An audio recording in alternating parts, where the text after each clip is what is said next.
Lights, camera, innovation. Walt Disney Studios chose advanced 5G solutions from T-Mobile for Business to transform the movie-making process.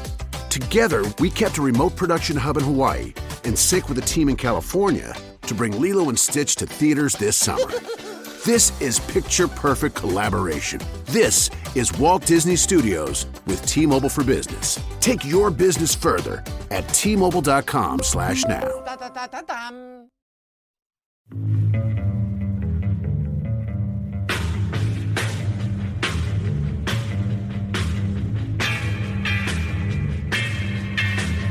This is the Roger Stone Show, presented by Colonial Metals Group. A man who's gone through hell, but he's kept going, and he's smart, and he's strong, and people love him. Not everybody, but people love him and respect him. Roger Stone. Now, here's Roger Stone. Welcome. I'm Roger Stone, and this is the Roger Stone Show on the Red Apple Audio Network. We call it the place for politics. You know, politics is kind of like sex. You don't have to be good at it to enjoy it. And here, well, we eat, sleep, and breathe politics. And for the next 2 hours, we're going to be talking about the very latest. As President Donald Trump, who won a historic victory only weeks ago, is off to a fast start, demonstrating that the next administration is not going to be politics as usual. In fact, it is going to be quite different. The big news of the week, of course, was the decision by upstate northern Florida Congressman Matt Gaetz that he would withdraw his nomination for Attorney General. Now, interestingly enough, there is a lot of speculation, I think sparked by Gaetz himself, that he may now serve as a special counsel, which, according to the Biden administration's arguments right now before the 11th Circuit of a federal court in Florida, does not require confirmation by the U.S. Senate.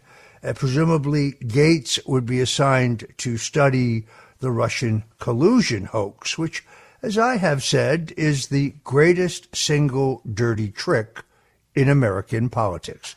It is nothing less than the use of the full authority and the extraordinary capability of our intelligence agencies utilizing what they knew was fabricated evidence, the so-called Steele dossier.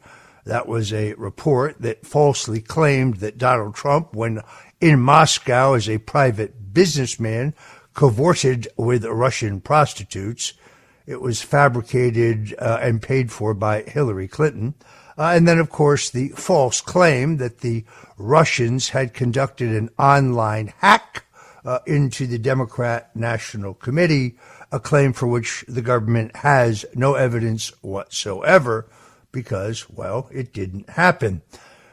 Within hours of Gaetz' stunning decision that, and I think a selfless one, in which he said that he had concluded that the fight over his nomination would be a distraction from the business of the administration, President Donald Trump immediately announced the appointment of former Florida Attorney General Pam Bondi. Now, I know Pam Bondi.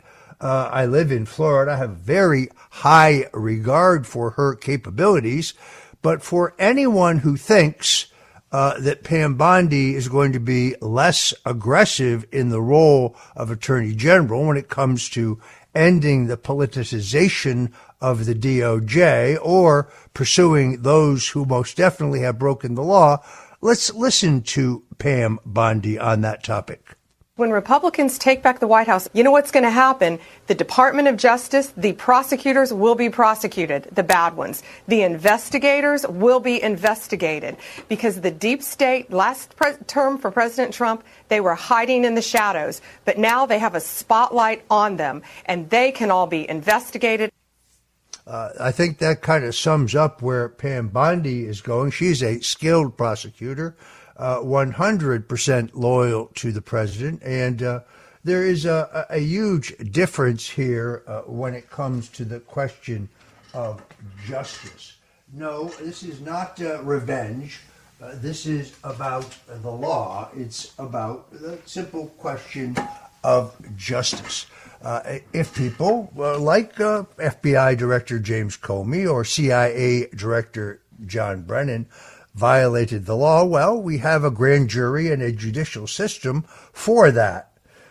Nobody has taken, I think, more abuse than one of the president's very best appointees, and that would be Tulsi Gabbard. Now, Tulsi Gabbard went to the Hawaii legislature at age 21, elected as a Democrat, served 4 terms in the U.S. House of Representatives as a Democrat, was a member of the Foreign Affairs Committee as well as the Armed Services Committee.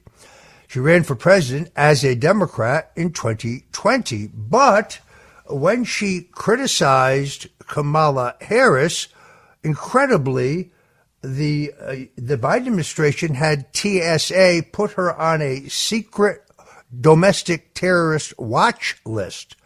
How could you justify that? She's a lieutenant colonel in the U.S. Army Reserve. That's because she served her country in combat in both Kuwait and Iraq. But this constant claim that she is a traitor, that she's a Russian asset, well, they tried to jump her with this on The View. This is a long clip, but it's worth listening to. Here is Tulsi Gabbard. She is fearless, and here she is putting that canard to rest. Let's go to RS11.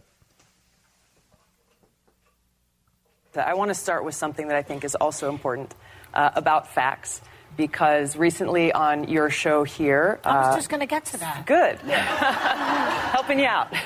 Some of you have accused me of being a traitor to my country, a Russian asset, a Trojan horse, or a useful idiot, I think was the term that you used.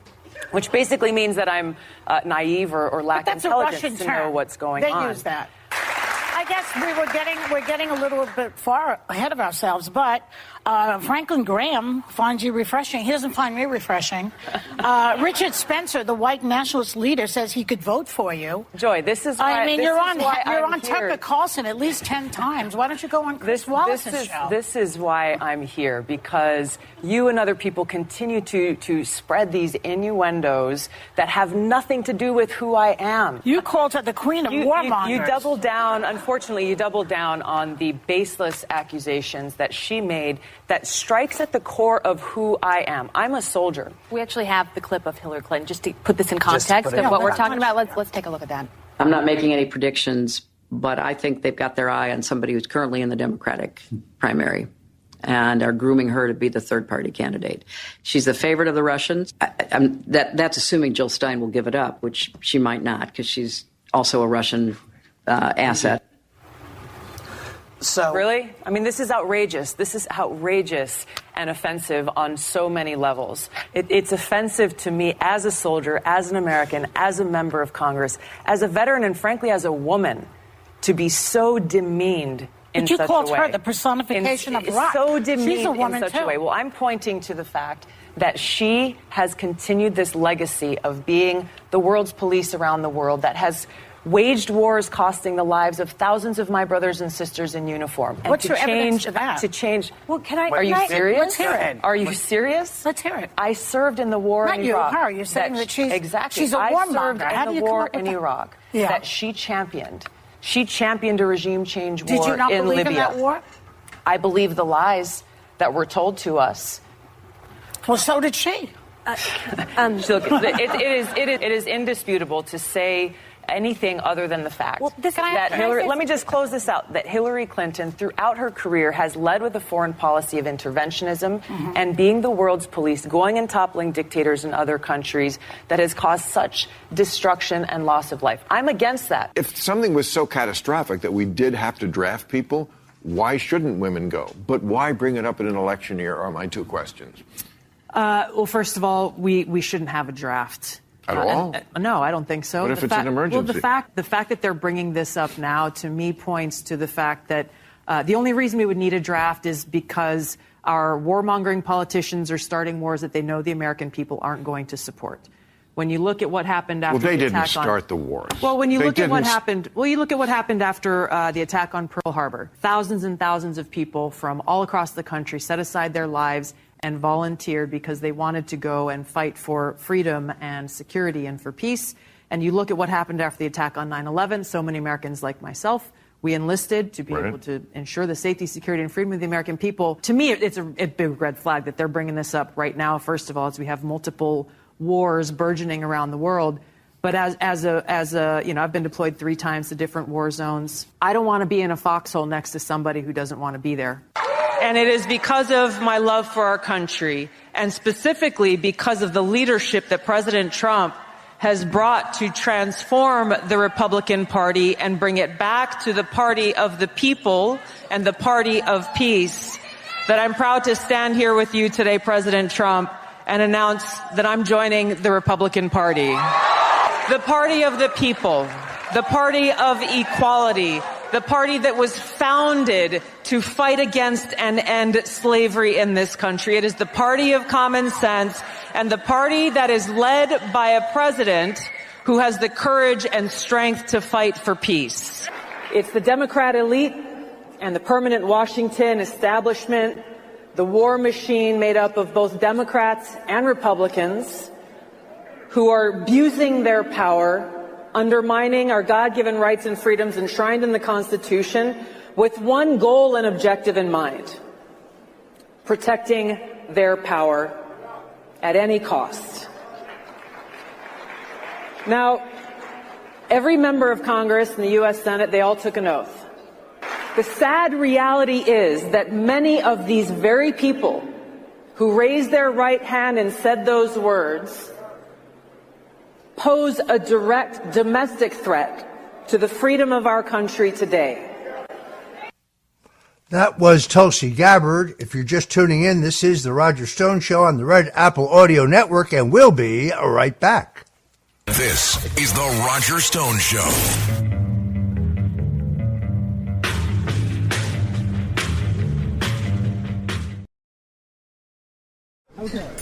Out having fun but the background noise makes hearing impossible? Your friend just cracked a joke, but you completely missed it. And then, immediately ordered tacos. Discover Nuance Audio, the new invisible hearing solution that's built into your glasses. Discreet, comfortable, and easy to use. Nuance Audio glasses help you hear better and reduce annoying background noise so you can focus on the conversations that matter.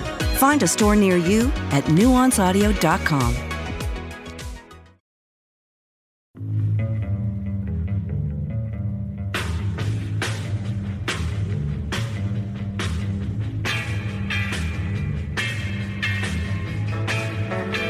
Richard Nixon, Ronald Reagan, George W. Bush, and Donald Trump. They went after a guy named Roger Stone, who's sitting in the office. And I'll say this in front of Roger, he's no baby. And right now, he's cleaner than anybody in this place. No, they treated him very unfairly. All of these presidents relied on one man to secure their seat in the Oval Office. That man is Roger Stone. Roger Stone. This is the Roger Stone Show, presented by Colonial Metals Group. Now, here's Roger Stone. And we're back. In order to prove to you that you get tomorrow's news today on the Roger Stone Show, just, I think 2 weeks ago, we interviewed Trump economic advisor Scott Bessent, who we acknowledged then had been reported by both Reuters and the AP as a potential candidate for Treasury Secretary under President Donald Trump. Just days ago, Scott Bessent was named to that position by the president. Here he is on the Roger Stone Show. We're talking to Scott Bessent, who is a economic advisor to President-elect Donald Trump.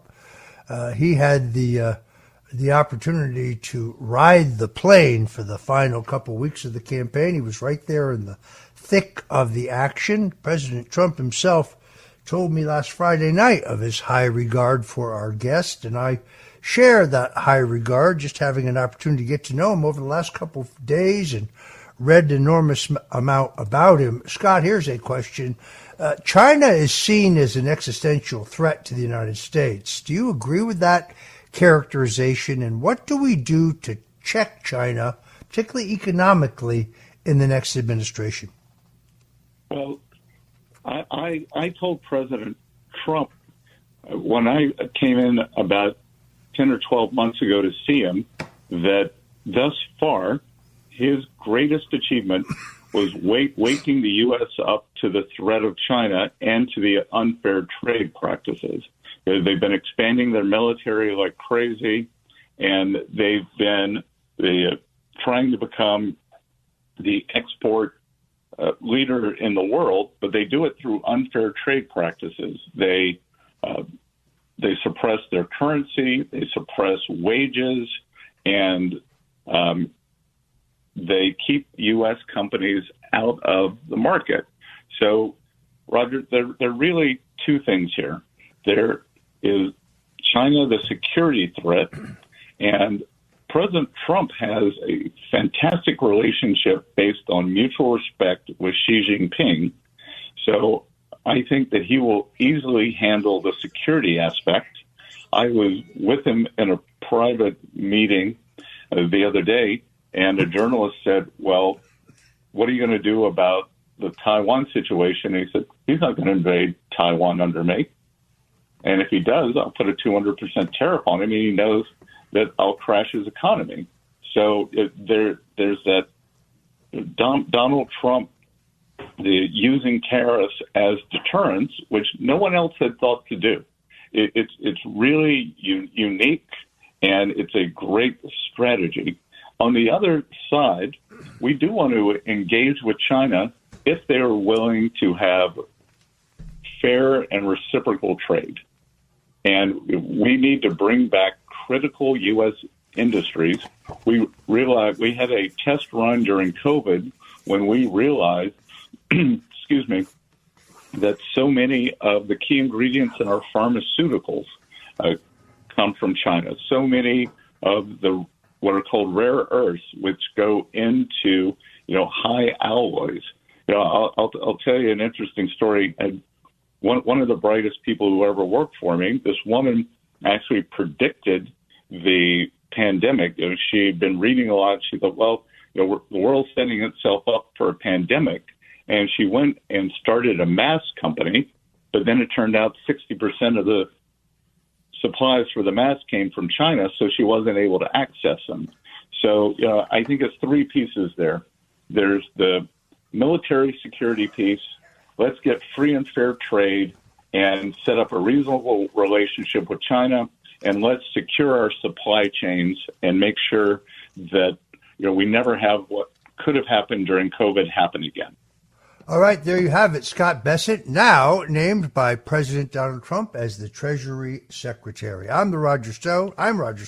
This is the Roger Stone Show. Whatever you do, don't touch that dial, because we'll be right back.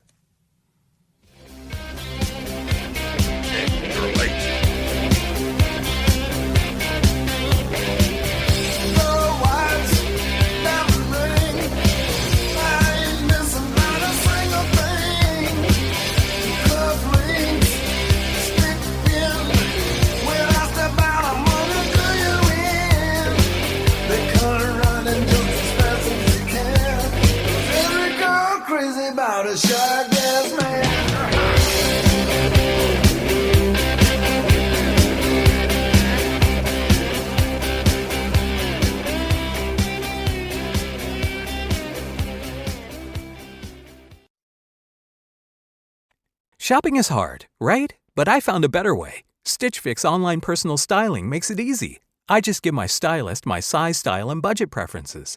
I order boxes when I want and how I want. No subscription required. And he sends just for me pieces, plus outfit recommendations and styling tips. I keep what works and send back the rest. It's so easy. Make style easy. Get started today at stitchfix.com/Spotify. That's stitchfix.com/Spotify.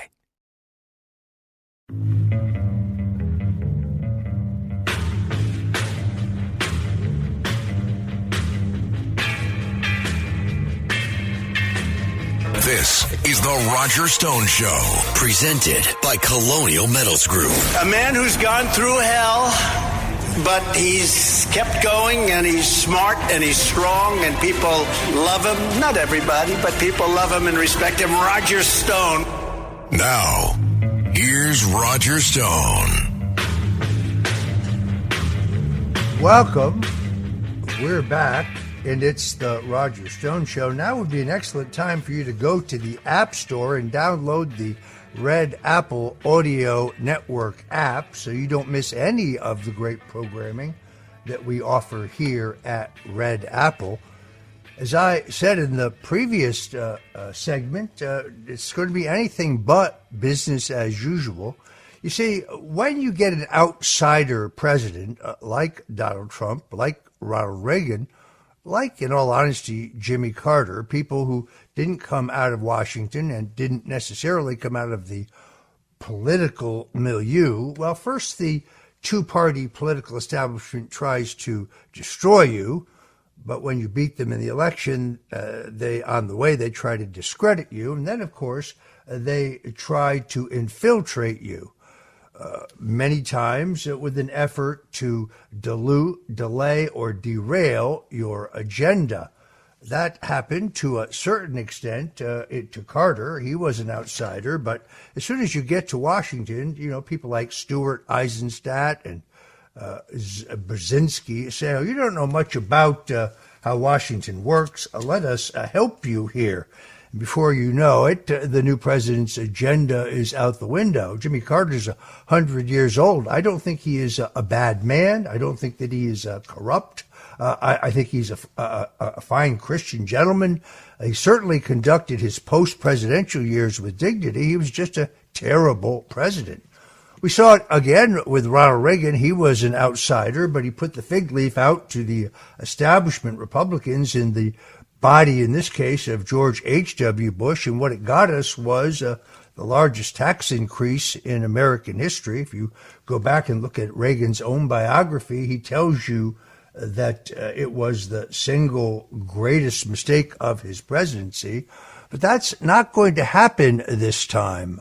I think the president is being very, very judicious in his appointments. We've got some controversial ones. We're going to talk about them today. But so far, you see the selection of people like Scott Bessent, who we just spoke about, who understand that they are there to carry out the president's agenda rather than their own.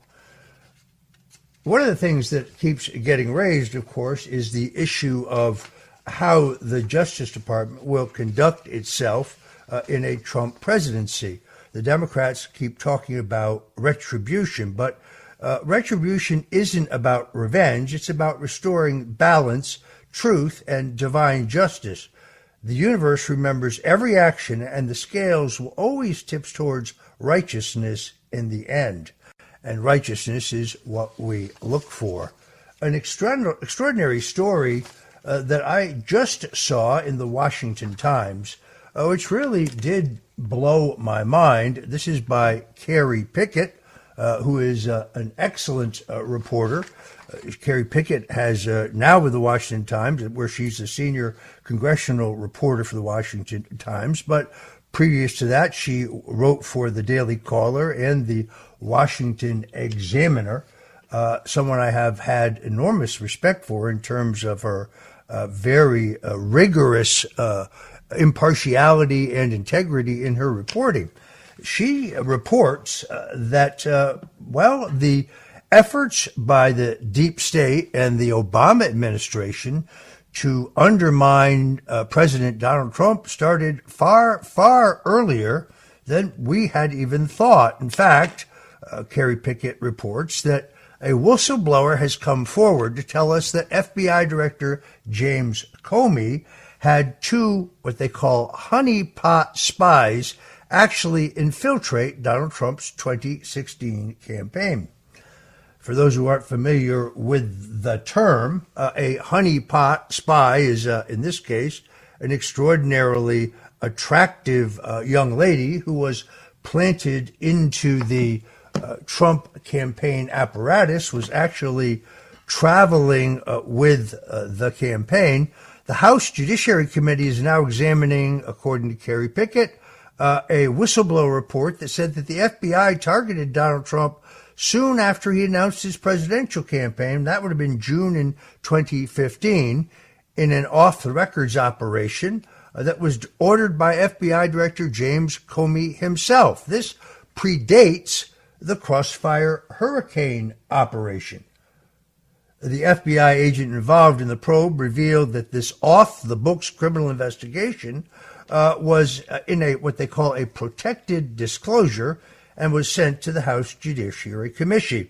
The whistleblower disclosed that 2 female FBI agents working undercover infiltrated Donald Trump's 2016 campaign at the very highest levels and were directed to act as honeypots while traveling with Mr. Trump and his campaign staff on the trail.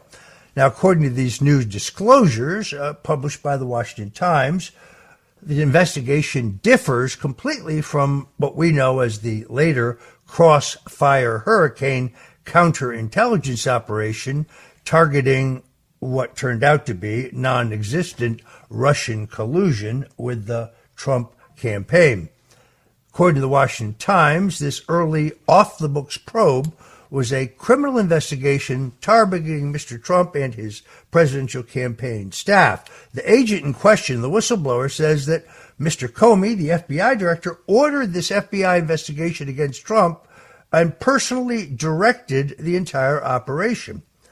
This off-the-books investigation did not appear to target a specific crime. That means there was no predicate for this investigation. Normally, when they find some initial evidence or even circumstantial evidence of crime, they will open an investigation. In this case, this was an investigation in search of a crime, not a crime that needed to be investigated.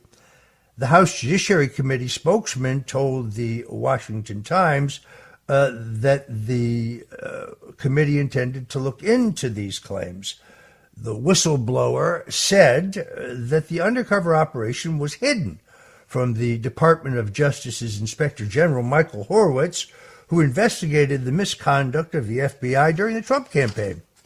This whistleblower disclosure also said the secret investigation would prove institutional bias against Mr. Trump, although it does not appear that any information was gleaned from this so-called honeypot operation.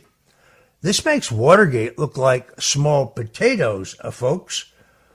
The former FBI Assistant Director Chris Swecker told the Washington Times that if this was true, that it would be a booming, egregious violation of the rules governing the Attorney General and the FBI. People wonder why I insist that we have a complete house cleaning of the FBI at the highest levels. We had Kash Patel, who served as the senior counsel of the House Intelligence Committee, the acting director of the Department of Defense, an intelligence prosecutor for the federal government on our show. I think he makes perfect sense to be the FBI director. We're going to talk about that a little later. So I think that is probably the biggest outstanding piece of business that's going to tell us where this whole issue of, they call it revenge or retribution, I call it justice, is going to go. John Durham, who was the special counsel, took his sweet time, waiting almost exactly 5 years to confirm that there was no Russian collusion, and that at the highest levels of the Obama administration, the president, the vice president, the national security advisor, the head of the FBI, the head of the CIA, had been involved in the greatest single abuse of power in American history. Are we going to get justice? Will these people ever be prosecuted? Is anyone going to storm their homes at 6 o'clock in the morning with 29 heavily armed FBI agents? We shall see. And now, a little word from our sponsor. Now, it's time for Protecting Your Future, sponsored by Colonial Metals Group. Here's Roger Stone. So, the globalists have not given up on their plan to move us to a digital currency. This would be a system under which your paper dollars would be worthless. The government would give you a plastic card, and they could decide whether you could buy gas or pay for groceries based on your buying patterns. If they didn't like where you went to church or your political donations or the church you donated to, they could take away your money. And it's going to take Donald Trump a long time to stop this wild spending spree that's destroying the value of our money. That's why hundreds of thousands of Americans are protecting their retirement, their nest egg, their 401ks, their IRAs, by diversifying their portfolio to include precious metals like gold and silver. The only people that I trust to do this are the great folks at the Colonial Metals Group. You can go to them and get your free guide at freegoldguide.com. But check out the folks at Colonial Metals Group, and they can teach you how to protect yourself. Gold has always protected us in the most turbulent of times, and precious metals can do so again. The folks you want to talk to, however, are those at the Colonial Metals Group. This is the Roger Stone Show.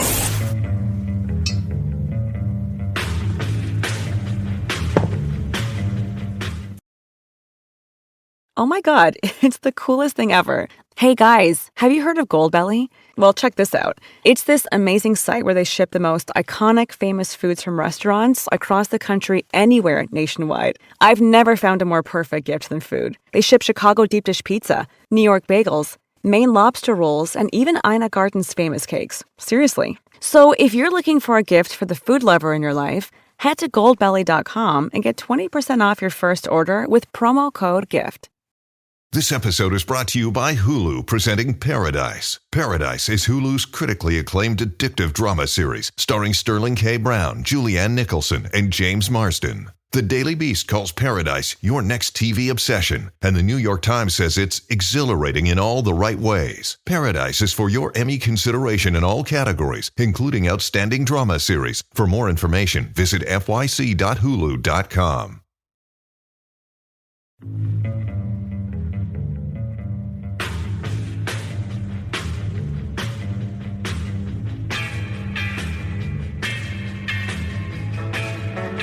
Richard Nixon, Ronald Reagan, George W. Bush, and Donald Trump. They went after a guy named Roger Stone, who's sitting in the office. And I'll say this in front of Roger, he's no baby. And right now, he's cleaner than anybody in this place.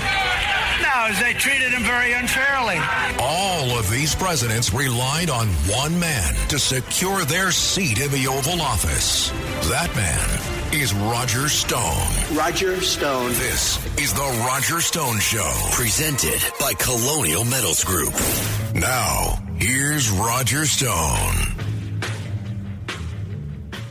And we're back. Thanks for tuning in to the Roger Stone Show. You know, when I'm out around on the circuit, people seem to really appreciate the fact that I often highlight some of my mother's favorite recipes, our family recipes, and therefore I've saved one. I pulled this out this morning. Pretty simple, but when you had a tuna fish sandwich at our house, it wasn't just your typical tuna with mayo on Wonder Bread.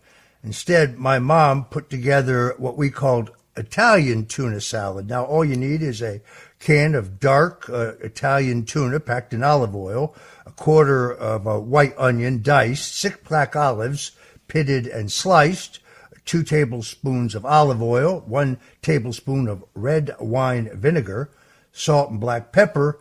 I prefer kind of a crusty loaf of Italian bread, halved lengthwise. You can throw some lettuce in there and maybe half of a tomato. You get all those things at Gristedes or at D'Agostino's, but you drain the tuna and you put it in a medium bowl. Then you add the onions, the olives, the olive oil, and the vinegar, and you toss it to combine. Season that with a little salt and pepper to taste, and then heap that mixture on the bread. Now that's Italian. I also want to take this occasion to remind you that it was this week, the 61st anniversary of the brutal murder of John F. Kennedy, who died on the streets of Dallas on November 22nd, 1963. This, of course, I've wrote a book about this, The Man Who Killed Kennedy, The Case Against LBJ. It's the first book I ever wrote. Writing a book is much, much tougher than you think, folks. And I took that book to 6 publishers before I found someone who would publish it. It became a New York Times bestseller. I'm very proud of it. But in there, I use eyewitness evidence, fingerprint evidence, and deep Texas politics to make the case that this was the beginning of the efforts by what Dwight Eisenhower called the military-industrial complex. Today, we refer to it as the deep state. I think these are the bad actors behind the assassination attempt against Ronald Reagan, certainly behind the Russian collusion hoax, behind the 2 completely phony Ukrainian impeachment attempts against President Donald Trump. And I think they are responsible for the anomalies and irregularities in the 2020 election. In fact, I read just yesterday that President Donald Trump is going to dismiss special counsel Jack Smith and instead, and his prosecutors, instead appoint a special counsel to investigate whether the 2020 election was on the up and up. You see, there's one glaring fact here which is quite disturbing, and that is looking at the total vote. It is literally impossible to have roughly 62.8 million voters voting in 2016 and then have it jump up to 81 million voters in 2020, and now with record turnouts in some places at about 68 million voters in our most recent presidential election. Something's not right there, folks, and well, I think we need to have a judicious process to look at it. When people say, oh, the courts examined that and they rejected all those claims, no, actually, the courts did not do that. There were 62 different cases filed to question the election result, but they were all thrown out on technicalities. That's not the same thing. Now, 21 attorney generals asked the Supreme Court to examine the election, but the Supreme Court declined to do so. That's kind of strange also, because generally speaking, I looked this up, whenever any 3 attorney generals ask the court to examine an important question, generally speaking, they do so. So I really believe that there are many questions surrounding the murder of John F. Kennedy. Start with the fact that the Warren Commission and the FBI insisted not only shot and killed Kennedy with 3 bullets from behind, Lee Harvey Oswald had no nitrate burns. That's no powder burns, to use the common vernacular, on his chest or his arms. If he had fired a leaky World War II vintage Carcano Italian carbine, well, he would have been covered with nitrates, but he wasn't. That's just one of the many anomalies. An amazing new documentary entitled What the Parkland Doctors Saw, out from Paramount. This is really very much worth your seeing.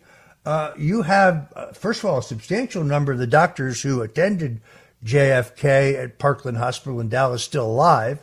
And to a man, they all say that they saw wounds, particularly in JFK's throat and in the back of his head, which were consistent with President Kennedy being shot from the front and the back. Well, that would mean multiple shooters, and that in turn would mean that there was a conspiracy. President Donald Trump has pledged to appoint a commission. In this case, he suggested that it would be headed by Robert F. Kennedy Jr., whose own father, a senator from New York State, was gunned down while running for the presidency, that would look into the Kennedy assassination of JFK, the assassination attempt on presidential candidate Robert Kennedy, the attempted assassination on Ronald Reagan, the attempted assassinations, which folks have forgotten about, against Gerald Ford, an attempted assassination against Richard Nixon in Miami. This has been documented, but is little reported. And then, of course, the events in Butler, Pennsylvania, and more recently in West Palm Beach. Anyway, we salute President John F. Kennedy and his memory. As a Nixon guy, I finally come to appreciate JFK as a man who was a fierce anti-communist, a supporter of a silver-backed dollar, a man who was really trying to avoid World War III during his presidency, a man who deeply distrusted our intelligence agencies. I don't think he got a chance to fulfill the full promise of his presidency, but as time has passed, even as a Nixon guy, my appreciation for John F. Kennedy has only grown. Joining us coming up, Michael Knowles of The Michael Knowles Show on the Daily Wire joins us, so please don't touch that dial.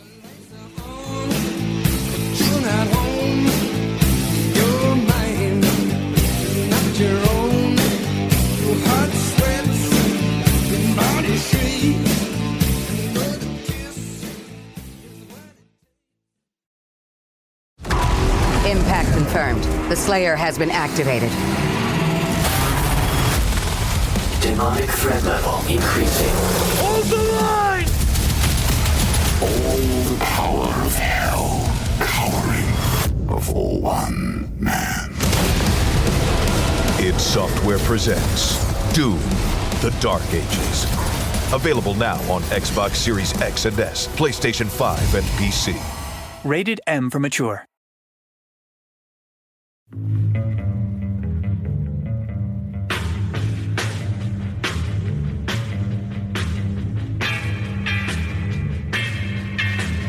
This is the Roger Stone Show, presented by Colonial Metals Group.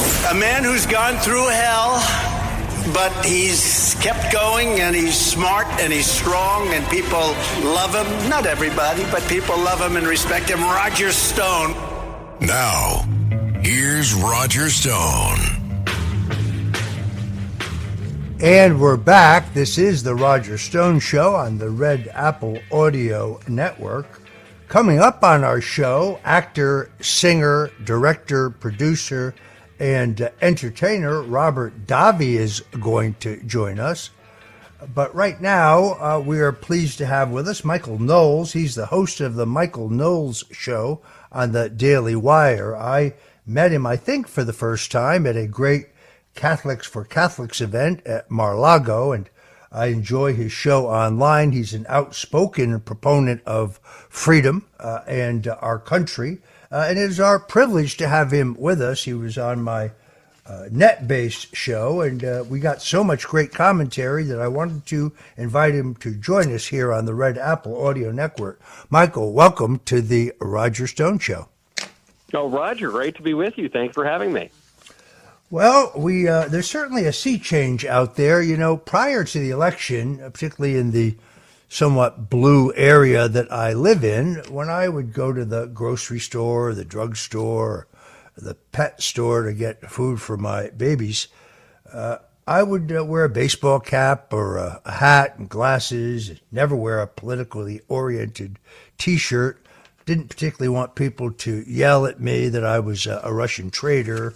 Of course, there's no evidence of that, or that I was somehow involved in undermining our democracy, coming from the people who dumped a sitting president who got 17 million votes and 71% of the vote in the Democratic nominating contest to nominate a woman that no one voted for.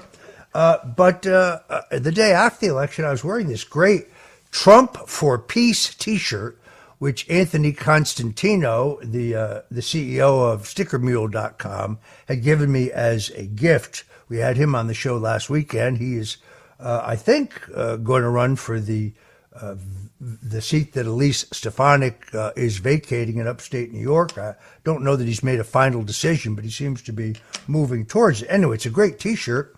Mr. Stone called me and said, "Hey, can you stop by the grocery store and pick up a few things? I'll text you a list." And I said, "Sure."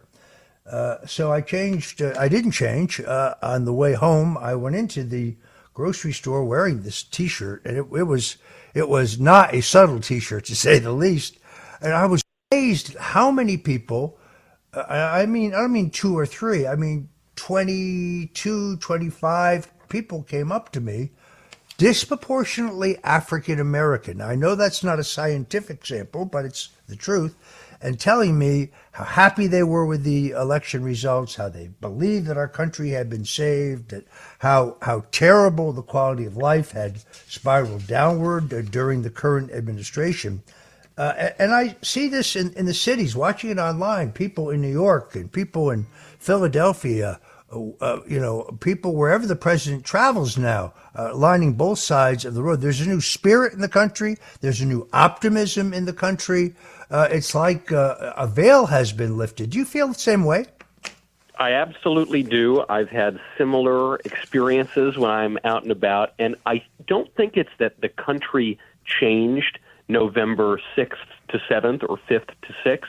I think that people were given permission to express what they had been feeling for a long time on the right, and the leftists had been chastised, and they'd been chastised not just by losing the election, but by losing everything, by losing 1 in 5 black guys, by losing 46% of Hispanics, by losing 40% of women under the age of 30, according to the AP, by losing the popular vote, by losing the Rust Belt and the Sun Belt. I think it was a permission structure, and you started to see this begin during the campaign with Elon endorsing Trump, or with Dr. Phil endorsing Trump at MSG, or Joe Rogan endorsing Trump, figures who are not considered firmly on the right, in some cases figures who seemed a little bit more on the left, coming out and saying, hey, it's okay, don't worry, you can support Trump. And then after we got the numbers, the left could no longer say that to wear the MAGA hat or the Trump for Peace hat is racist or sexist or undermining democracy. That all fell apart. And so I think after the election, I was walking around, without exaggeration, I had a little bit more spring in my step. It felt like something had been lifted off of us, a kind of oppressive political structure had been lifted off of us. And so it's not that those people changed their minds, those people who come up to you, as you mentioned, anecdotally, disproportionately black people. No, that's reflected in the polling numbers.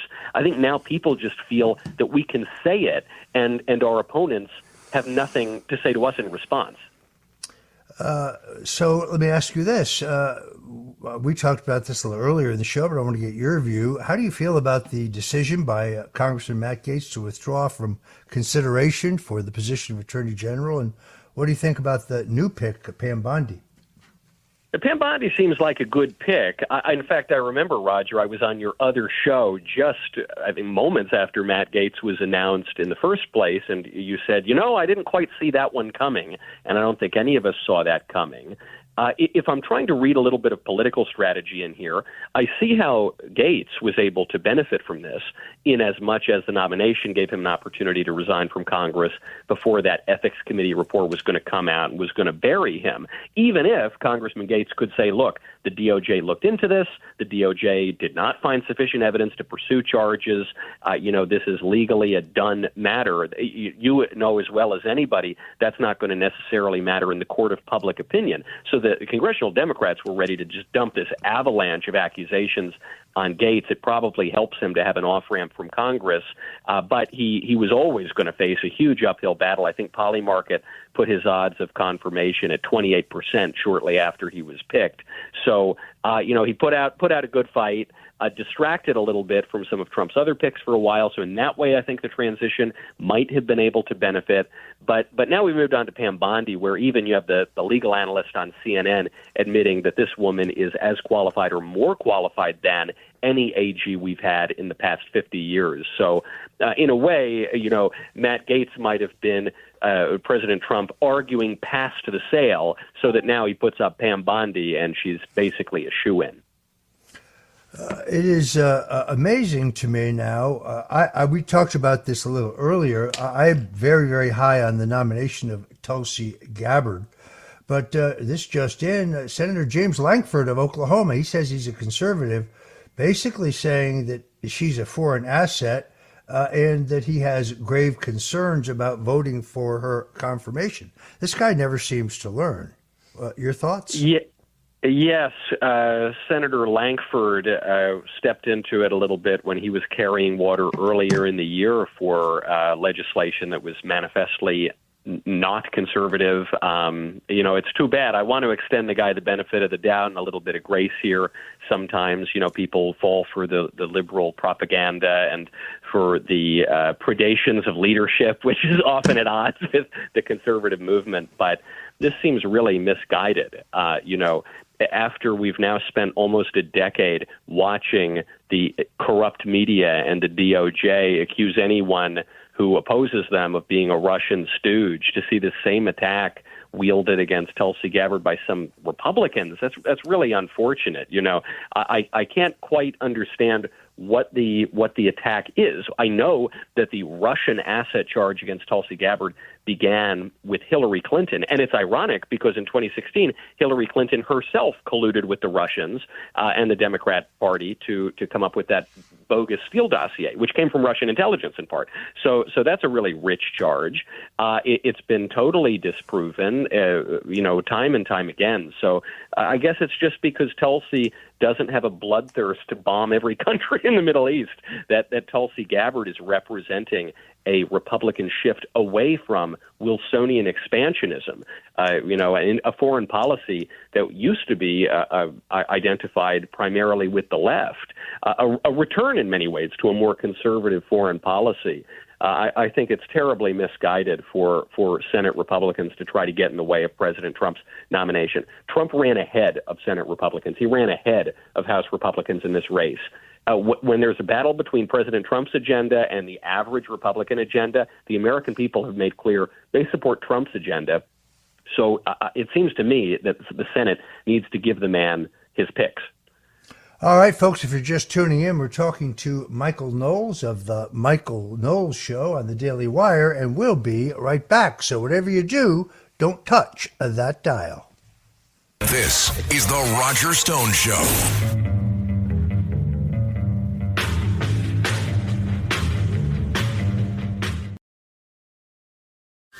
Five immersive worlds, one amazing theme park. Get ready to explore the all-new Universal Epic Universe, featuring the wizarding world of Harry Potter, Ministry of Magic, Super Nintendo World, How to Train Your Dragon, Isle of Berk, and Dark Universe. Epic Universe, now open at Universal Orlando Resort. Our universe will never be the same. Tickets and packages on sale now at universalorlando.com.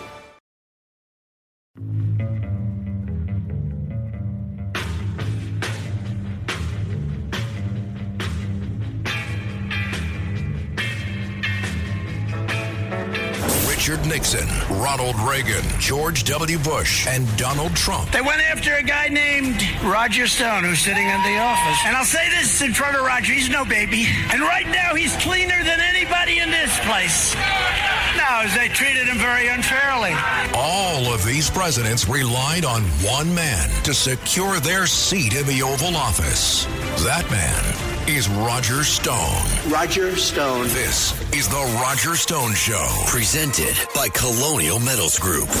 Now, here's Roger Stone. And we're back, folks. This is the place for politics, the Roger Stone Show, right here on the Red Apple Audio Network. And we're talking to Michael Knowles of the Michael Knowles Show on the Daily Wire. I was reading about this online. I want to ask you about it, Michael. You've been speaking out in support of Congresswoman Nancy Mace's bill, which would ban men from women's bathrooms in the U.S. Capitol. Talk to us about this situation and, well, why it matters to you. It seems like a total no-brainer. I had called attention to this a couple of weeks ago because it was striking to me that no one was talking about how for the first time ever we had a trans-identifying person elected to the U.S. Congress. I guess the reason we weren't talking about it is everyone was still celebrating or lamenting President Trump's landslide victory. But I said, this is a pretty big deal because, well, one, you've got a guy who thinks he's the opposite sex in your Congress. That's pretty crazy. Many people would say that is disqualifying because the guy obviously has defective judgment. Although if defective judgment and psychiatric conditions were disqualifying for Congress, we'd probably lose half of our legislature. So in any case, I said this was a big deal because this man is going to have to use the restroom at some point, and Republicans running the Congress are going to have to make a decision. Are they going to let this man use the women's bathroom, or are they going to tell him, no, you're not allowed to use the women's bathroom? It sounds like a trivial issue, but it's not a trivial issue, because if the Republican leadership in the House says he can use the women's bathroom over the objections of some women like Nancy Mace, for instance, then the Republican leadership will be implicitly embracing all of trans ideology. The Republican leadership will be giving up this issue, totally accepting that a man can become a woman and take over women's spaces, and women have nothing to say about it. So I knew that there were going to be a lot of Republicans who lack all sorts of anatomical features, but in this case spines, who didn't want to deal with it, who wanted to just ignore it or quietly let the man use the women's bathroom. But Republicans can't escape that issue. It's an issue that carries with it so many deeper connotations.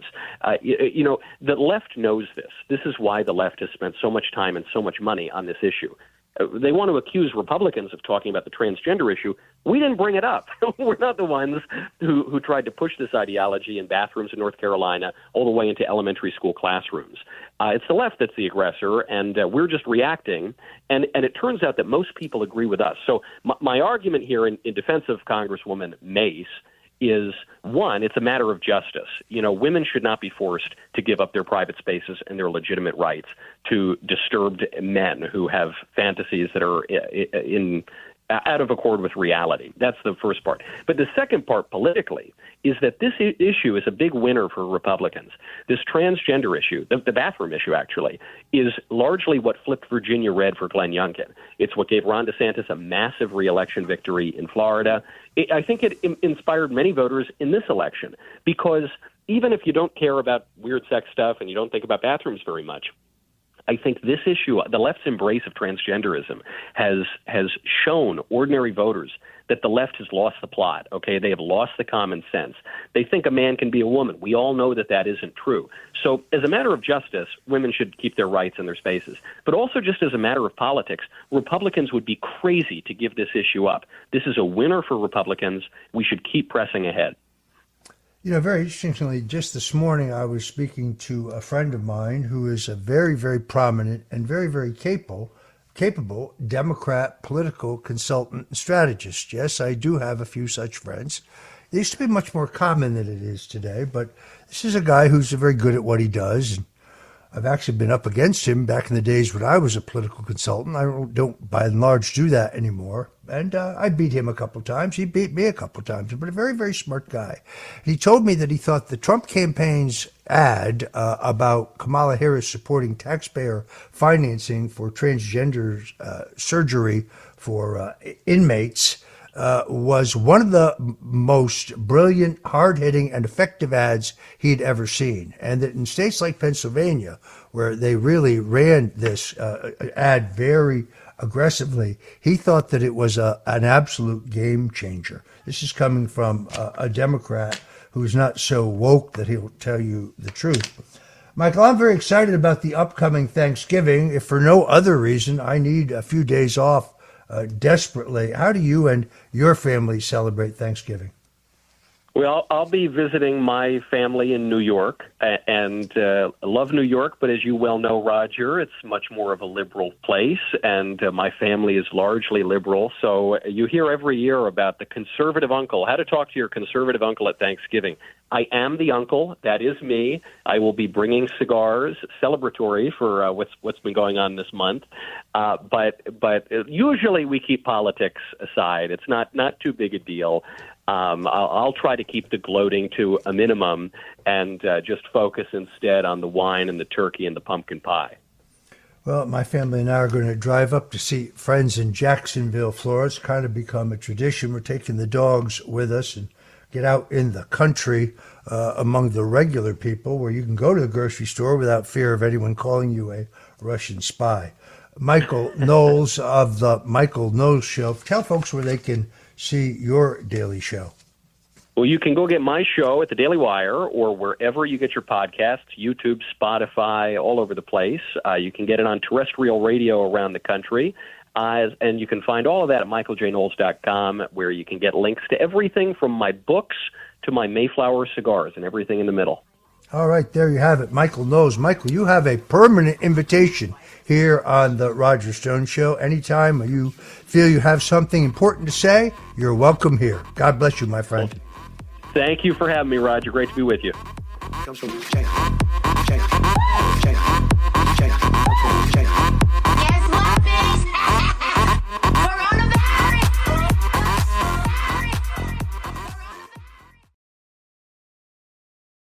This episode is brought to you by Progressive Insurance. Do you ever find yourself playing the budgeting game? Well, with the Name Your Price tool from Progressive, you can find options that fit your budget and potentially lower your bills. Try it at Progressive.com. Progressive Casualty Insurance Company and Affiliates. Price and coverage match limited by state law. Not available in all states.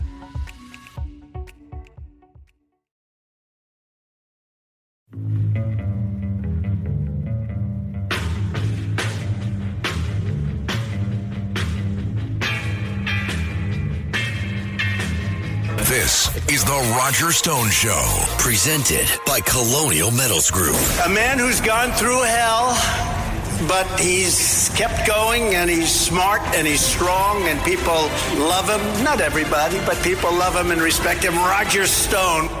Now, here's Roger Stone. Welcome back, folks. This is Roger Stone, and this is the Roger Stone Show on the Red Apple Audio Network. Joining me now is a good friend, Robert Davi. He is an international, multi-dimensional star, literally a singer, actor, producer, director, Renaissance man. All the young guys who work for me tell me that he was terrific in The Goonies. They love the part he played of Jake Fratelli in The Goonies. I have admired him for a long time because, unlike some in Hollywood, some in the entertainment industry, he doesn't hide his lantern under a bushel basket, as they used to say. He's been an outspoken advocate for President Donald Trump, an outspoken individual when it comes to the U.S. Constitution and the encroachment on our freedoms. And he does this, folks, I'm going to be honest with you, at great cost to himself. Robert F. Kennedy Jr., a man I also admire, tells me that his wife now cannot find work in Hollywood because her husband endorsed Donald Trump. So Robert Davi is a man who, from the moment that Donald Trump came down that escalator, wrote multiple pieces for Breitbart, spoke out in all mediums in support of the president, and I'm honored to call him my friend, and I'm in awe of his awesome talent. Robert Davi, welcome for joining us today on the Roger Stone Show. Thank you, my dear friend Roger. It's always great to talk to you, and to be with you, and to get some of your wisdom that you've been giving us for decades. And a beacon, like a light, you're like a lighthouse in this storm of our constitutional republic that gets attacked by many different sides. Well, I'm proud to announce that the Italian American Civil Rights League has decided to award you their Francis Albert Sinatra Award. That's coming up on December 15th. I know you have to be out of the country. You have another commitment, and I understand you'll be sending someone to accept the award on your behalf. But this is a high honor, one that I think you deserve, because among other things, you have stood up for the culture and heritage of those great Italian Americans who did help make this country great. So I salute you for that. You and I talk about a lot of things. We talk about politics. We talk about show business. We talk about the state of entertainment today. Before we talk politics, you have recorded a song that I think was first recorded by the great chairman of the board himself, Frank Sinatra, you really knock this out of the park. It's called The House I Live In. Here is Robert Davi with The House I Live In. Roll it, boys.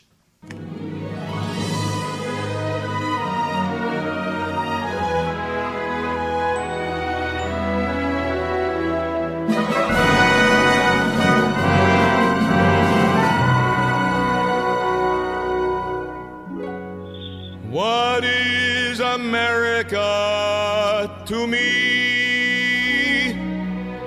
A name, a map, or a flag I see. A certain word, democracy. What is America to me? The house I live in, a plot of earth, the street, the grocer and the butcher, and the people that I meet, the children in the playground, the faces that I see, all races and religions. That's America to me. The place I work in, the worker by my side, the little town or village where my people lived and died. The howdy and the handshake, that air of feeling free, and the right to speak my mind out. That's America to me.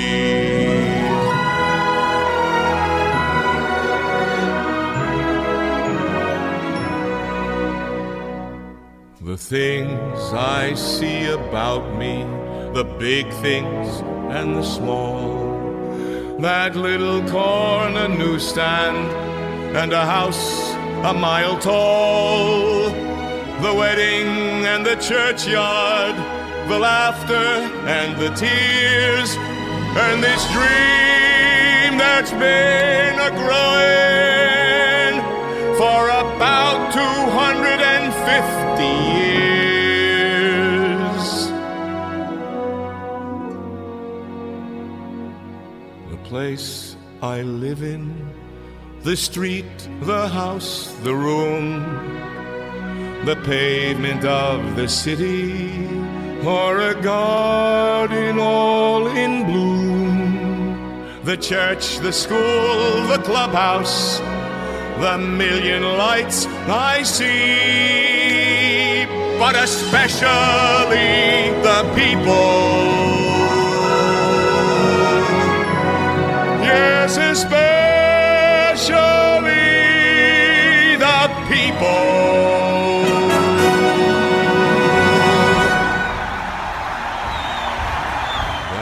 America to me.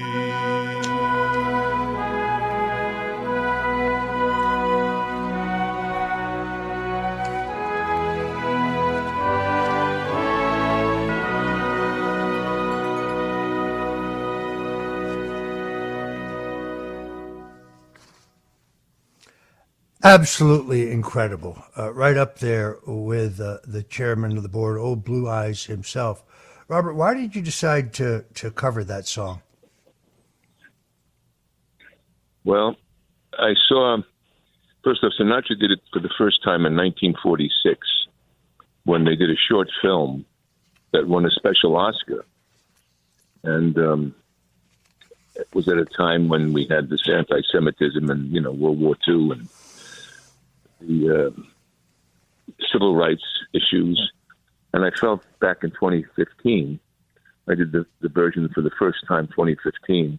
I was singing it in my shows, my live shows since 2011, all over the world, in Vegas and wherever I played.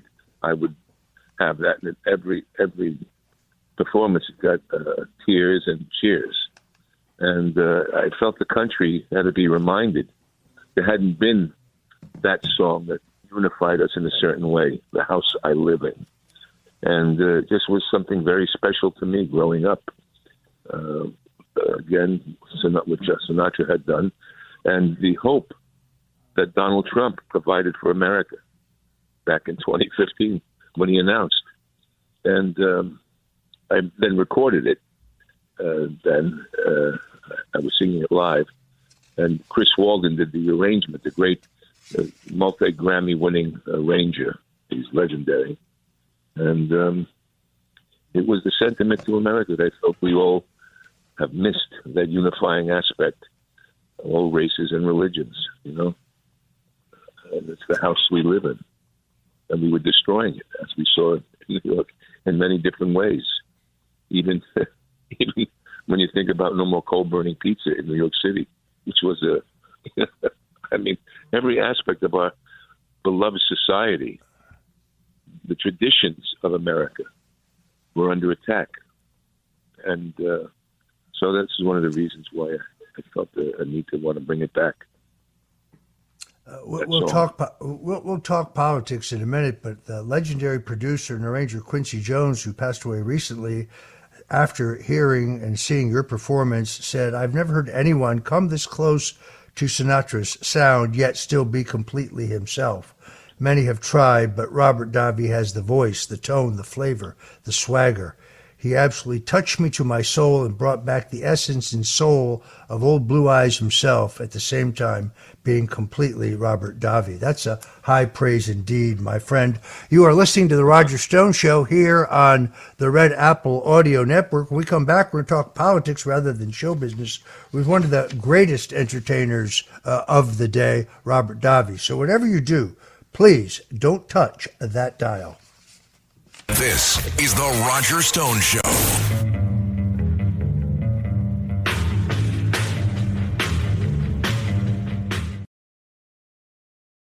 Last week was our first playoff game, and my plaque psoriasis was so itchy under all my gear. Sometimes just thinking about scratching could take me out of the moment. And then my doctor told me I could get clearer skin with a pill called Otezla. Otezla apremilast is a prescription medicine used to treat adult patients with plaque psoriasis for whom phototherapy or systemic therapy is appropriate. Otezla can help you get clearer skin after just 4 months. Okay, ready for the next game.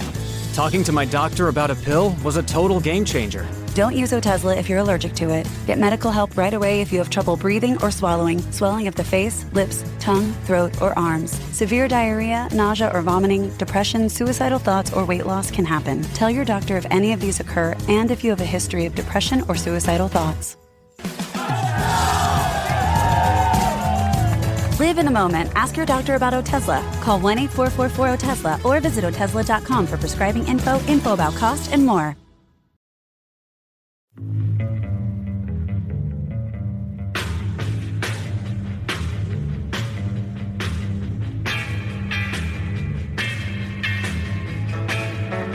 Richard Nixon, Ronald Reagan, George W. Bush, and Donald Trump. They went after a guy named Roger Stone, who's sitting in the office. And I'll say this in front of Roger, he's no baby. And right now, he's cleaner than anybody in this place. No, they treated him very unfairly. All of these presidents relied on one man to secure their seat in the Oval Office.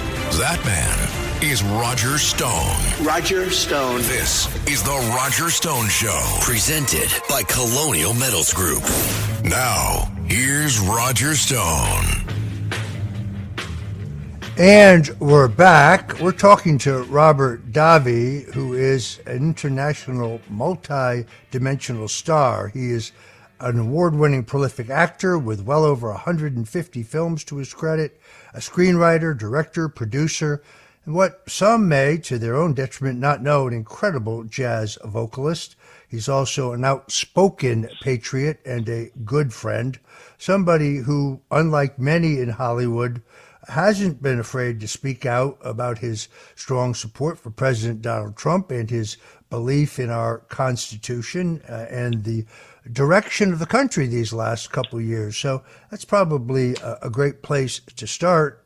When someone in your industry, Robert, decides to stand up and take a political stand, it's held against them by many in the industry. It makes life pretty tough for some. I think you've been fearless about this, but not that long ago, an actor, a very prominent actor who actually played me in a small part in a film, wanted to come to town, and I think he just wanted to kind of get me down pat for his role in the movie. But he said, hey, could we go to someplace, out of the way where we won't be seen?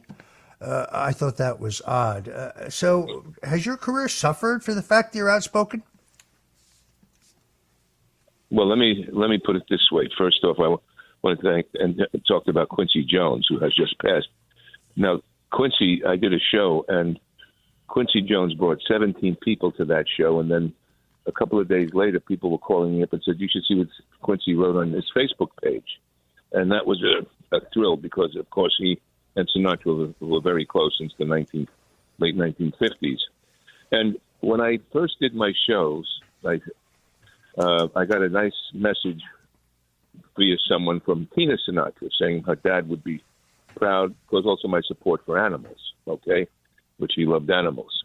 And anyway, and Frank Jr., nice, said, he said on the air, old family friends, because they played me on Seriously Sinatra. When I came out for Trump, which is prior, they then took me off that station and Seriously Sinatra. And I thought, oh, how curious, because they did not, I guess there was someone there that did not like Trump. And so I said, well, could this be, no, there must be some mistake or something. And then one of the producers of that show, who I did know, won't mention his name, was a nice guy. I tried to call him to say, why is my music not being played? When the granddaughters asked me to do Playing Favorites, and I did a show Playing Favorites, I think you did so, did you not? Or you did, yeah. And I was so surprised that they took me off that radio station. Then it started to happen with films and TV, when my agent would call me up and say, hey, they're going to offer you this part, the film, and this and that and the other thing, whatever it might be. And then they're going to call, in a day or two. I gave him your quotes. He would go, yeah, they went up the flag, and it's not going to happen. And that happened many times. And he then admitted to me, he says, yeah, this is what's happening to you. But you can't really put it in. Now, conservatives did not blacklist other actors that were able to speak out on the left all the time. And I took on everyone. I remember George Clooney at Cannes said, there's no way, this is 2016, that Trump is going to win, and I bet him $1,000 to his favorite charity that Trump is going to win. Now, they said the same thing this time around. And there's a vitriolic from a community that liked Trump, and I know some of the guys that liked Trump a lot back in that day. Anyway, so it's shocking, Roger, and unfortunate, and I hope the culture changes. All right, we're going to do something very special here. You have recorded a very special Christmas song in honor of President Trump, and we're going to end this segment with it. Robert, I want to get you back on. You're one of my favorite guests. We always get an amazing reaction when you join us. So God bless you, my friend. Thank you for joining us. Let's finish the segment with this very special New York City Christmas song recorded by Robert Davi honoring President Donald Trump.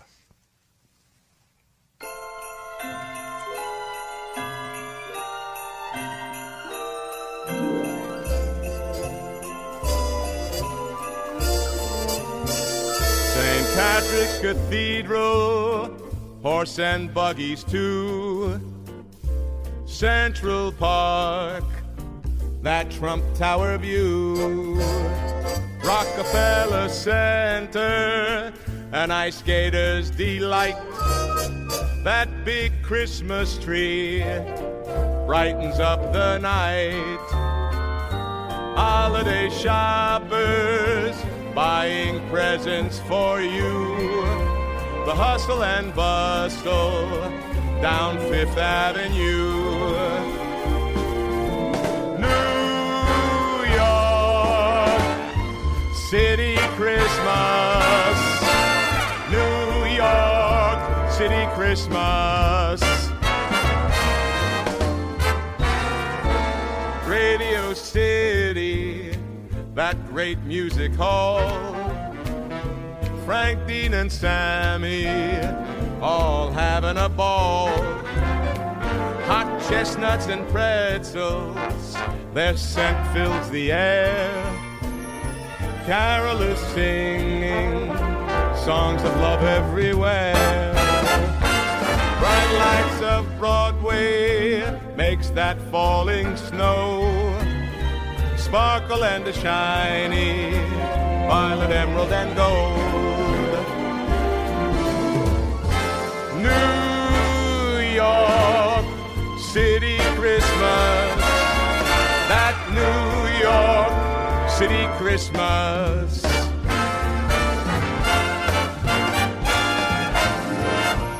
Lift up your hearts and rejoice, the time has come. God's Christmas gift, peace on earth for everyone. A child is born, the stars so bright. An angel's choir sings a holy night. Please spread the word for all to hear. Let's celebrate throughout the year. The Salvation Army are ringing its bell. Coppers and firemen make sure all is well. Well, it ain't the Big Apple until you have seen the Empire State Building, all red, white, and green. Best side of the city, I think you'll agree. President Trump waving at you and me. New York City Christmas. New York City Christmas. New York City Christmas. Everybody. New York City Christmas. It's the Apple, baby. New York City Christmas. New York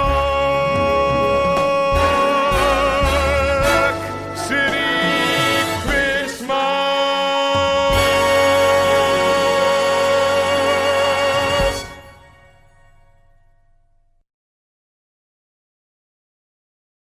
Richard Nixon. Well, I'm not a crook. Ronald Reagan. Tear down this wall. George W. Bush. I can hear you.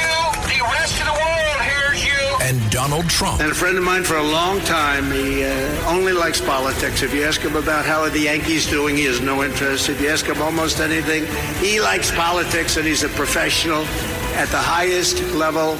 Roger Stone. All of these presidents relied on one man to secure their seat in the Oval Office. That man is Roger Stone. This is The Roger Stone Show on 77 WABC.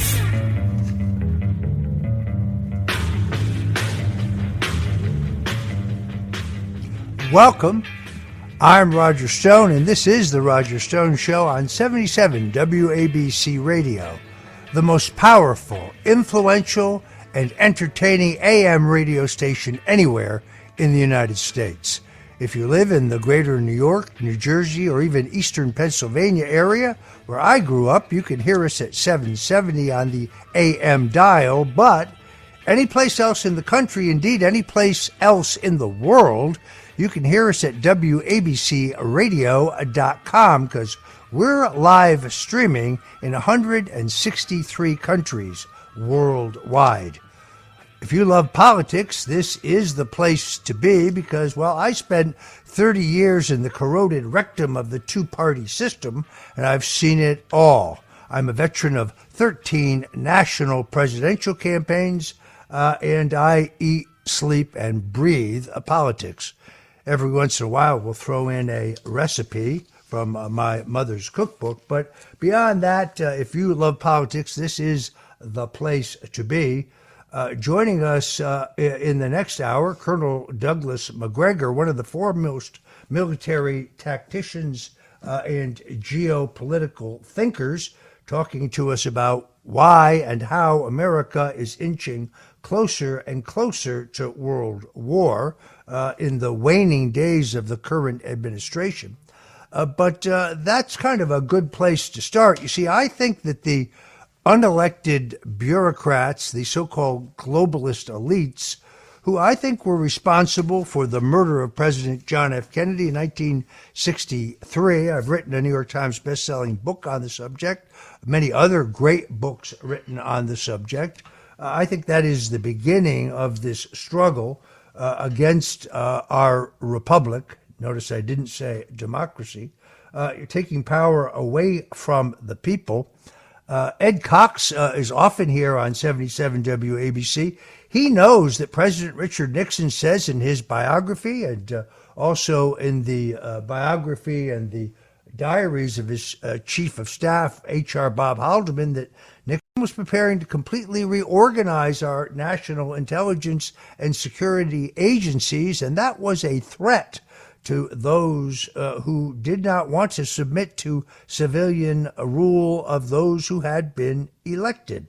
So I think what happened in this most recent election is nothing less than a complete and total realignment. See, Republican and Democrat, that's really not the divide in the country today. That's kind of a Hegelian device that's used to divide us and to confuse us. The real divide in America today is between, as I say, those unelected globalist elites who seem to be committed to war, mass-based censorship, and a government that is extraordinarily profitable for big pharma and big food, but which disserves the American people. Robert F. Kennedy, I think, has been a hero for his highlighting some of these very serious issues. At the same time, we have not only raging inflation, out of control gasoline prices, and without any question, a country that is less safe and less secure because our policy on our southern border has been really one of no policy, one of open borders. First, those in the mass media tried to deny it. Then they tried to minimize it. But the truth is, Donald Trump identified in this most recent campaign probably this key issue.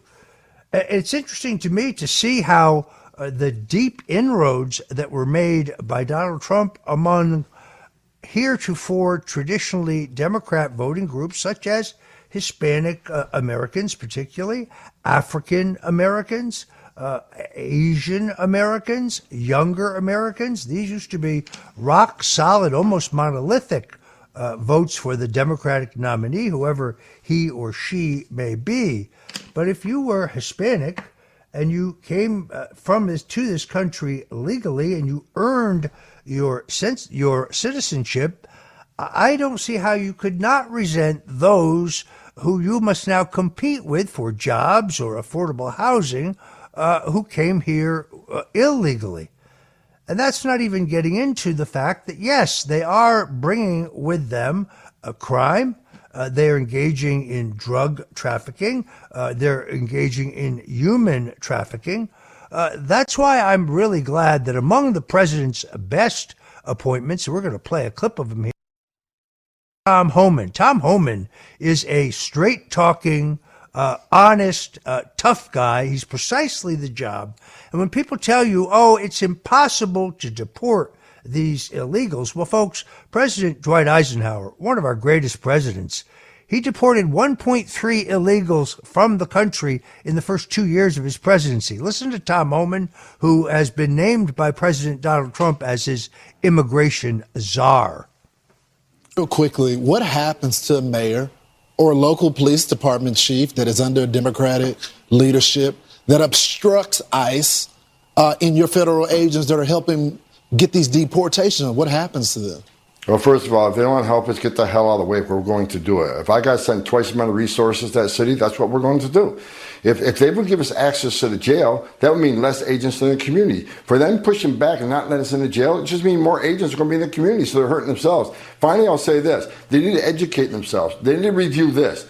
Title 8, United States Code, 1324, III. Read about that and don't cross that line, because it is a felony to harbor and conceal an illegal alien from ICE. Read the statute, don't cross that line. That's a warning from Tom Homan right there. John Katsimatidis asked me this on his show, I think it was Friday. What happens when you have a mayor or a governor who stands in the way of federal law enforcement doing their job? It reminds me of Governor George Wallace standing in the door of the classroom in Alabama, seeking to stop integration of the public schools when it was the law of the land. The Denver mayor yesterday saying that he will not cooperate. He will not allow the deportation of some current people in his state who are here illegally. In fact, he will direct the local police, these are his words, into confrontation with federal agents who seek to deport anyone from his state. Called it a Tiananmen Square moment. That's a crime. I think that he is inciting a riot. That is illegal. But it also goes to the broader question of the resistance. So for those who are celebrating, I think a little too prematurely, let's be sober and real about this. My good friend General Michael Flynn has written a terrific piece in which he points out that there are at least 5 scenarios under which the will of the people could be frustrated. First and foremost, of course, is assassination. This is the greatest threat, of course, the risk of a third assassination attempt. The need for President Trump to provide for his own security and not rely on that provided by the Biden administration, to me, it's kind of obvious. However, the 2 prior assassination attempts are known to the American people and have already caused federal law enforcement to be viewed with such suspicion that there are likely other strategies in the works.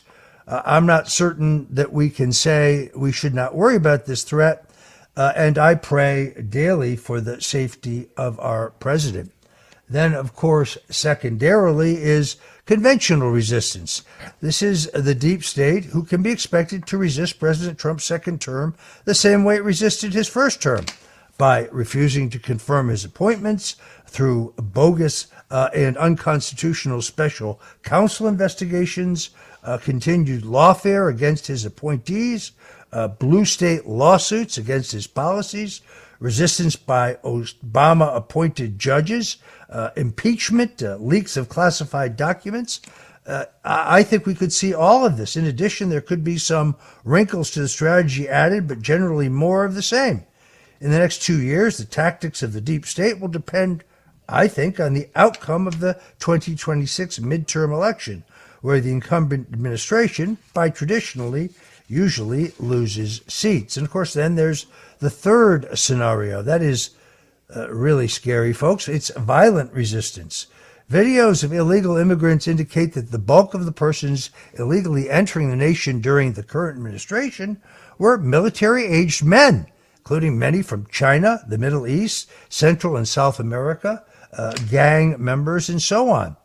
These were likely assisted by non-friendly nations or organizations. There's every reason to believe that a fifth column already lives among us, paid for by our government, which is to say, us, the taxpayers. These people who come here will not leave the country willingly. Tom Homan, who we just heard, has told them that if you ever have any hope of entering the country legally, you should self-deport now and do it the right way, but I think very few of them will do so. This could be much more dangerous than the urban rioting and the arson we saw in the so-called George Floyd area. This could bring violence to the entire nation and destruction to much of our infrastructure to undermine our economy. That's the other great vulnerability I see. Now, more than ever, there's every reason to believe that every patriotic American should exercise their Second Amendment rights, not for a proactive use, but for their own defense. They should, if you're going to own a gun, folks, own it legally, adhere to all state and local laws, but be trained in its proper use. The presence of millions of former pre-woke military and law enforcement personnel and firearms owners in the country prevents a powerful counterforce. But contamination of the water supplies, disruption of the power grid, interruption of the supply chain for food, all of these are still real possibilities. Considering the havoc that was caused by the recent incident of a single bullet hitting a commercial airliner in Texas, well, I think this is a very real possibility. And then we're going to talk with our next guest, Colonel Douglas Macgregor, about the fourth scenario, and that is provoking war. While President Trump has been stumbling around the rainforest of Brazil, his administration appears to have authorized, Ukraine's launch at more sophisticated missiles to hit sites deep in Russia. This is an extremely escalating of the conflict. The Russians and the NATO's following the lead of the U.S., the efforts by the United States to move the eastern border of NATO to the doorstep of Russia is a provocation. It violates two different agreements we have signed with the Russians, and it poses a grave danger of world war. Thanks for joining us today on The Roger Stone Show. Coming up in our next segment, Colonel Douglas Macgregor, one, I think, of the most brilliant geopolitical and military strategists and analysts in the country, joins us to help break all of that down. So don't go away, because we'll be right back. It's The Roger Stone Show on 77 WABC. It's The Roger Stone Show on 77 WABC. Welcome back, folks. There is a great controversy over one of the announcements by President Donald Trump. It is that of the appointment of Dr. Janet Neshewat, I believe I'm spelling that right, who is a board-certified medical doctor to serve as the Surgeon General. Here is a bite of her speaking about the COVID-19 pandemic. And the only times that they can remove their mask is if they're sleeping, if they're swimming, if they're eating, and they still have to maintain that social distancing as well. Wearing a mask isn't just to protect yourself. You're actually helping to protect others. It is still recommended, though, if you are going outdoors in public, around other people, around crowds, got to wear your mask, even if you're vaccinated. Just use your common sense. Know your risk if you're in an area where you're not sure, if you're in a crowded area, if you're in public, if you're not vaccinated, wear your mask. Wear a mask even after you've been vaccinated. It is important that we continue to educate and encourage those who are unvaccinated that the vaccine is safe and effective. I am so excited, and I thank and I commend Facebook and Mark Zuckerberg for taking action. So it's about time that they are taking action, and I hope and pray that other social media platforms will follow suit and do the same thing. So I'm not a doctor, nor am I a scientist, but when it comes to matters of health and medicine, a woman who I rely on, who I admire greatly, is Dr. Judy Mikovits. Dr. Judy Mikovits is a leading expert. She has been in her field for 40 years and has dedicated herself to the quest to understand the causes, prevention, and treatment of chronic diseases. She has co-authored seminal papers culminating in at least a decade of research in each of four fields: immunology, national products, chemistry, epigenetics, and of course HIV and AIDS drug development. In 2009, Dr. Judy Mikovits led the team that first isolated and characterized a new family of human disease-associated retroviruses, which I will call XMRVS. She has co-authored more than 50 peer-reviewed publications and book chapters and holds a patent for combination therapy for prostate cancer using botanical compositions and Casodex. She's a New York Times best-selling author. Her books, The Plague, Plague of Corruption, Ending Plague, and The Truth About Masks.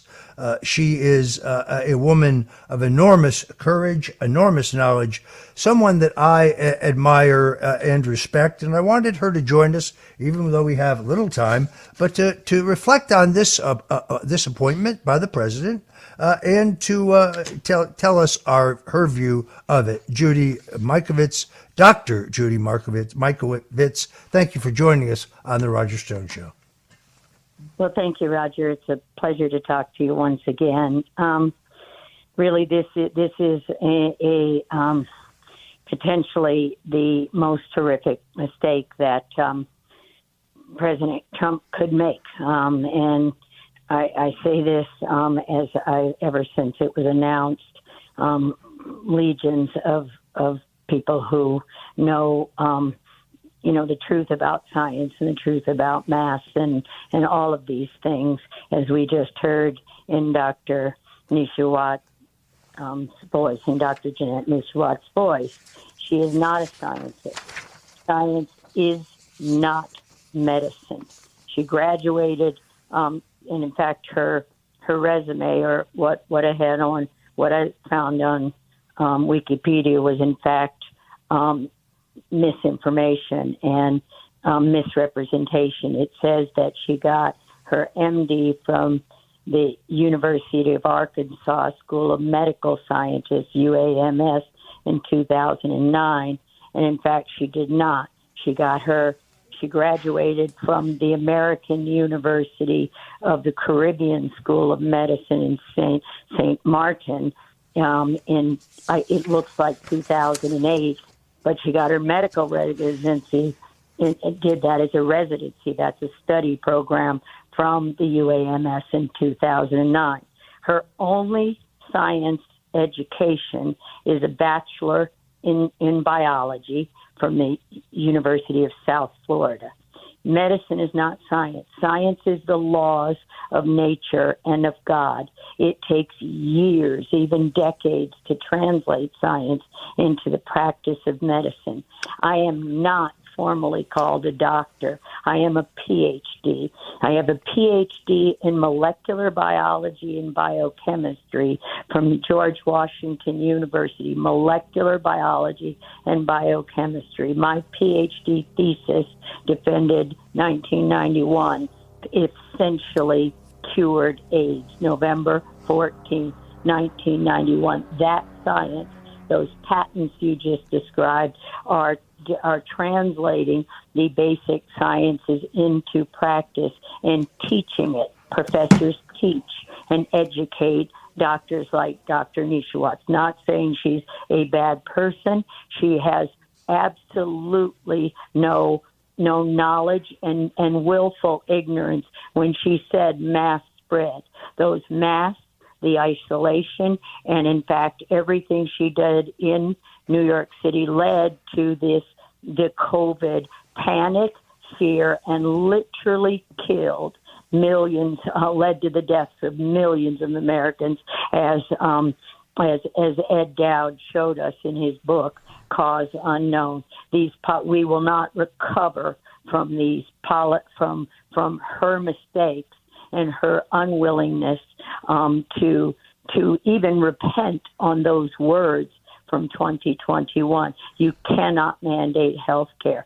Everything that was done by these doctors who aren't scientists, led only in Trump's task force team by Birx, Redfield, and Fauci, who literally committed exactly the same criminal fraud when Fauci created those headlines back in 1983. I started studying for my PhD in 1988 as his lies about how the AIDS virus spread by casual contact, and then changed it back right away. This we will never end the pandemics or plandemics until all of this misinformation is exposed. All the data is surely shown. Every bit of every word I said in every book is fact and truth. And yet I was censored and censored from telling this. It's not Dr. Nishiwat's fault. She doesn't know. It's her fault. She can't humble herself and repent and say we were wrong and it won't ever happen again. You cannot mandate the most vulnerable be murdered, literally, which is what happened, in order to save the public. I must say that, like you, I have gotten more incoming mail, text messages, calls about this appointment. I've not talked to the president about it. I don't know who was an advocate for this doctor or how this came about. I guess based on what I know, I hope the president maybe will reconsider, because until, of course, he sends a nomination to the Senate, it's not ever actually done. Last week we announced, for example, that former Senator Kelly Loeffler would be the head of the Department of Agriculture, and then Brooke Rollins was subsequently actually named to the position. So clearly, for whatever reason, the president changed his mind. I read Robert Kennedy's terrific book on Dr. Fauci. I was shocked to learn that at the beginning of the HIV and AIDS epidemic, that Dr. Fauci refused to approve the use of Bactrim, a relatively inexpensive drug that had been around for a long time, which, according to the book, had proved effective for treating some rare forms of pneumonia that were affecting gay men who had been affected with HIV and AIDS. So there's a pattern here, is there not? Absolutely, and as I said, Dr. Fauci, absolutely lied then, lied to drive it. It's not Dr. Nishiwat's fault, her youth, but her youth reflects, the fact that if Mr. Trump, as he had the advisor Scott Atlas brought in as an advisor later in 2020, in March or so of 2020, and Scott's book, A Plague Upon Our House, is about that broken trust. Our faith isn't in science. Our faith is in the promise of science if we aren't lied to. So everything that I said and he said in that truth, and Dr. Fauci and Dr. Birx, Redfield, and Fauci actively campaigned to stop President Trump from using safe and decades promised medicine that we, as I mentioned, we created cures for acquired immune deficiencies. We have patents for curing the most aggressive prostate cancers in African American men versus European. That was our work of almost 50 years. Those solutions are ready to give back to the American people now. And Bobby Kennedy's book, The Real Anthony Fauci, is actually wrong. And he knows I've said this before, by omission, because it stops with what the truth of what really happened. When the original deplorables, the gay men, IV drug users, and prostitutes were considered high risk, and therefore the only ones that could get HIV or AIDS. And as such, HIV was injected and continues to be to this day. To this day, HIV is injected in every single hepatitis B vaccine into our athletes, into our military. Birx, Redfield, and Fauci continue to participate in active fraud to censor and make sure the facts go away. And again, the editors of Bobby's book and I was not one of them, will go back to 1997 and 8 and omit that critical history of what really happened. And if that happens, we will never end the plague of corruption, never. And in fact, I'm praying that President Trump hears us, and even that Dr. Nishawat humbles herself and withdraws her name from the nomination. All right. That is Dr. Judy Mikovits, someone for whom I have unparalleled respect in this area. I'm glad you were able to join us. Folks, we're going to talk about this again next Sunday. Clearly the most controversial of the president's appointments. Dr. Mikovits has paid a high price for being a truth teller. She's a woman of great courage and great integrity and great knowledge. Judy Mikovits, thank you so much for being with us today, and God bless you, my friend. God bless you, my friend. All right, folks, we try to bring you the latest news. We're waiting for bated breath over what we hear will be an impending announcement about President Donald Trump's appointment to the FBI. If that happens while we're still on the air, we will bring it to you immediately. But that would be a great time for you to go to the App Store and download the 77 WABC radio app. That way you won't miss any of the amazing entertainment or talk that we have here at the most dynamic, the most powerful, the most influential, and the most entertaining radio station in the United States. And I remind you again, if you don't live in the greater New York, New Jersey, Connecticut area, you can hear us every Sunday from 3 to 6 p.m. Eastern by going to WABCradio.com. That's WABCradio.com. You're not going to want to go away because we have one of the greatest military strategists and thinkers, Colonel Douglas Macgregor, who's going to talk to us about the danger of America hurtling towards world war in the closing days of the Biden administration. So don't go away, folks. We will be right back. It's the Roger Stone Show on 77 WABC.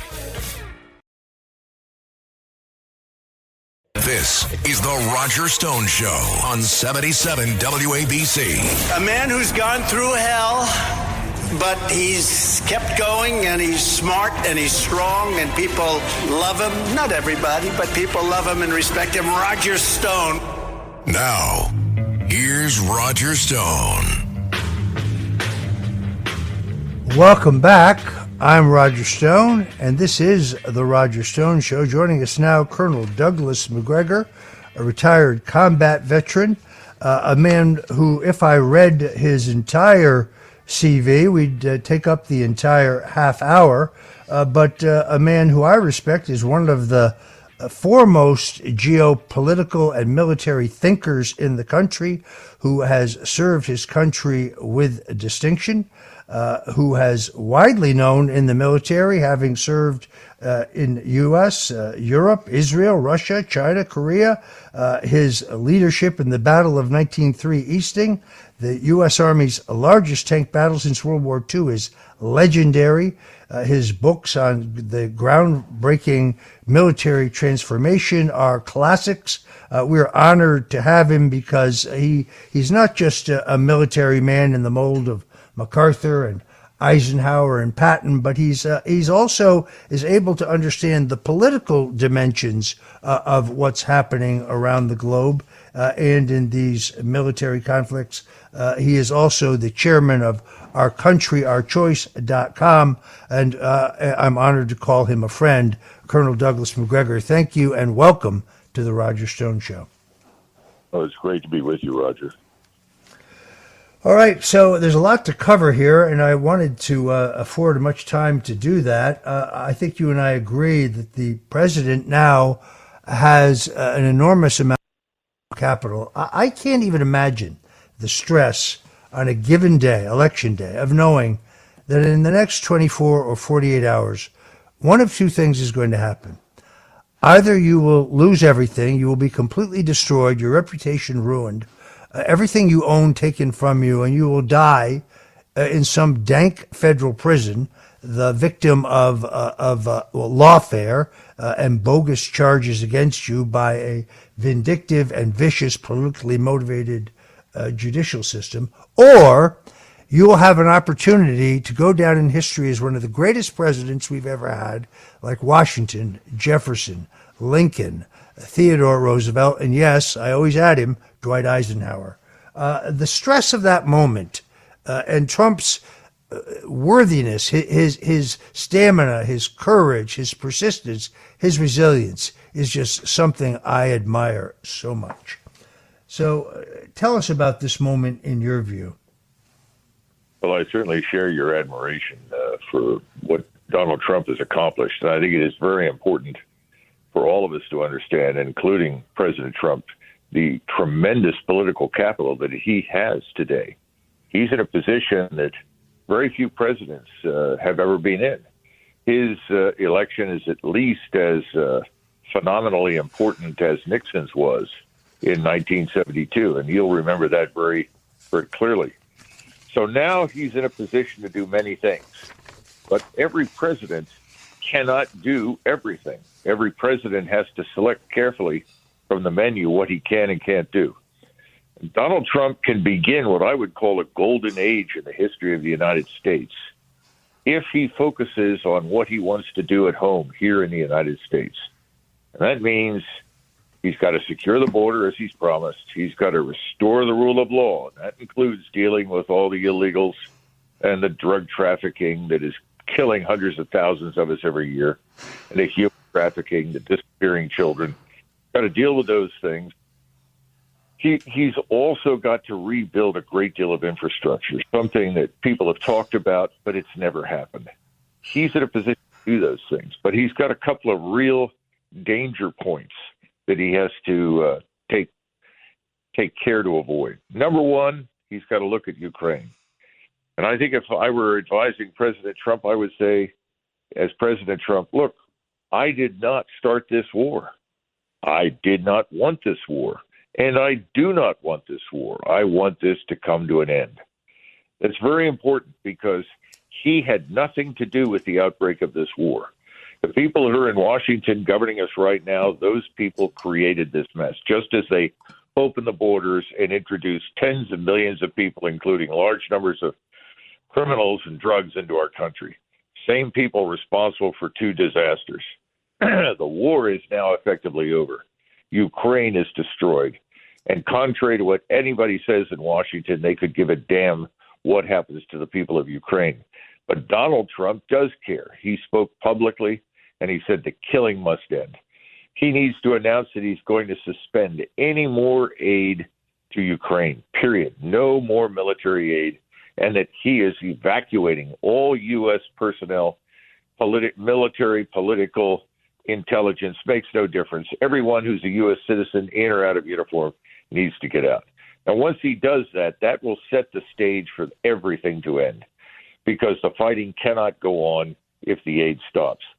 What he must not do is listen to the fanciful notion expressed very recently by this man, Sebastian Gorka, who for some reason is running around declaring that he's a future deputy national security advisor, which is a frightening prospect given his background. But he's saying that, he's going to threaten President Putin with even more aid to Ukraine if evil Putin does not stop.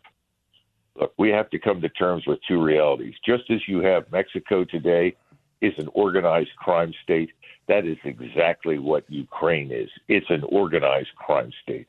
And we've shoveled hundreds of billions of dollars into that place. It's done no good. It's a bottomless pit for our resources. It's killed hundreds of thousands of Ukrainians.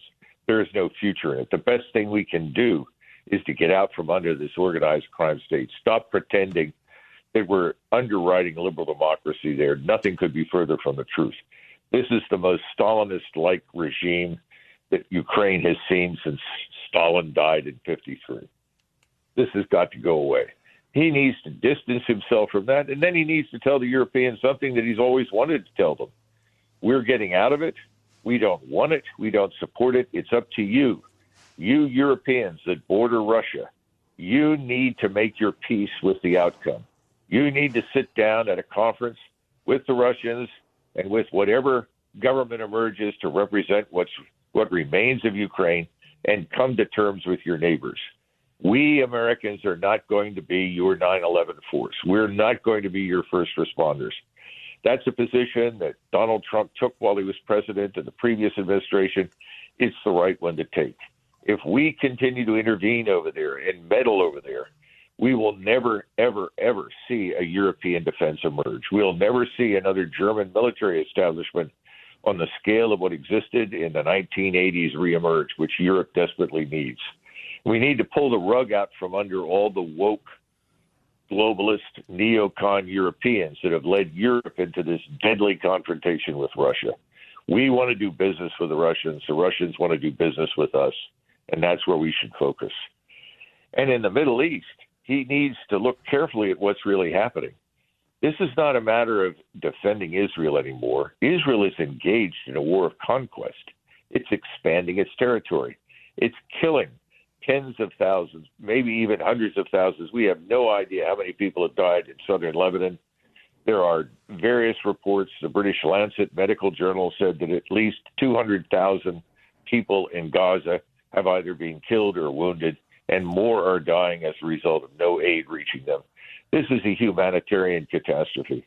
He needs to make it very clear to Mr. Netanyahu and to the Israelis that we are going to help them defend themselves, but we are not going to assist them any further in this offensive war.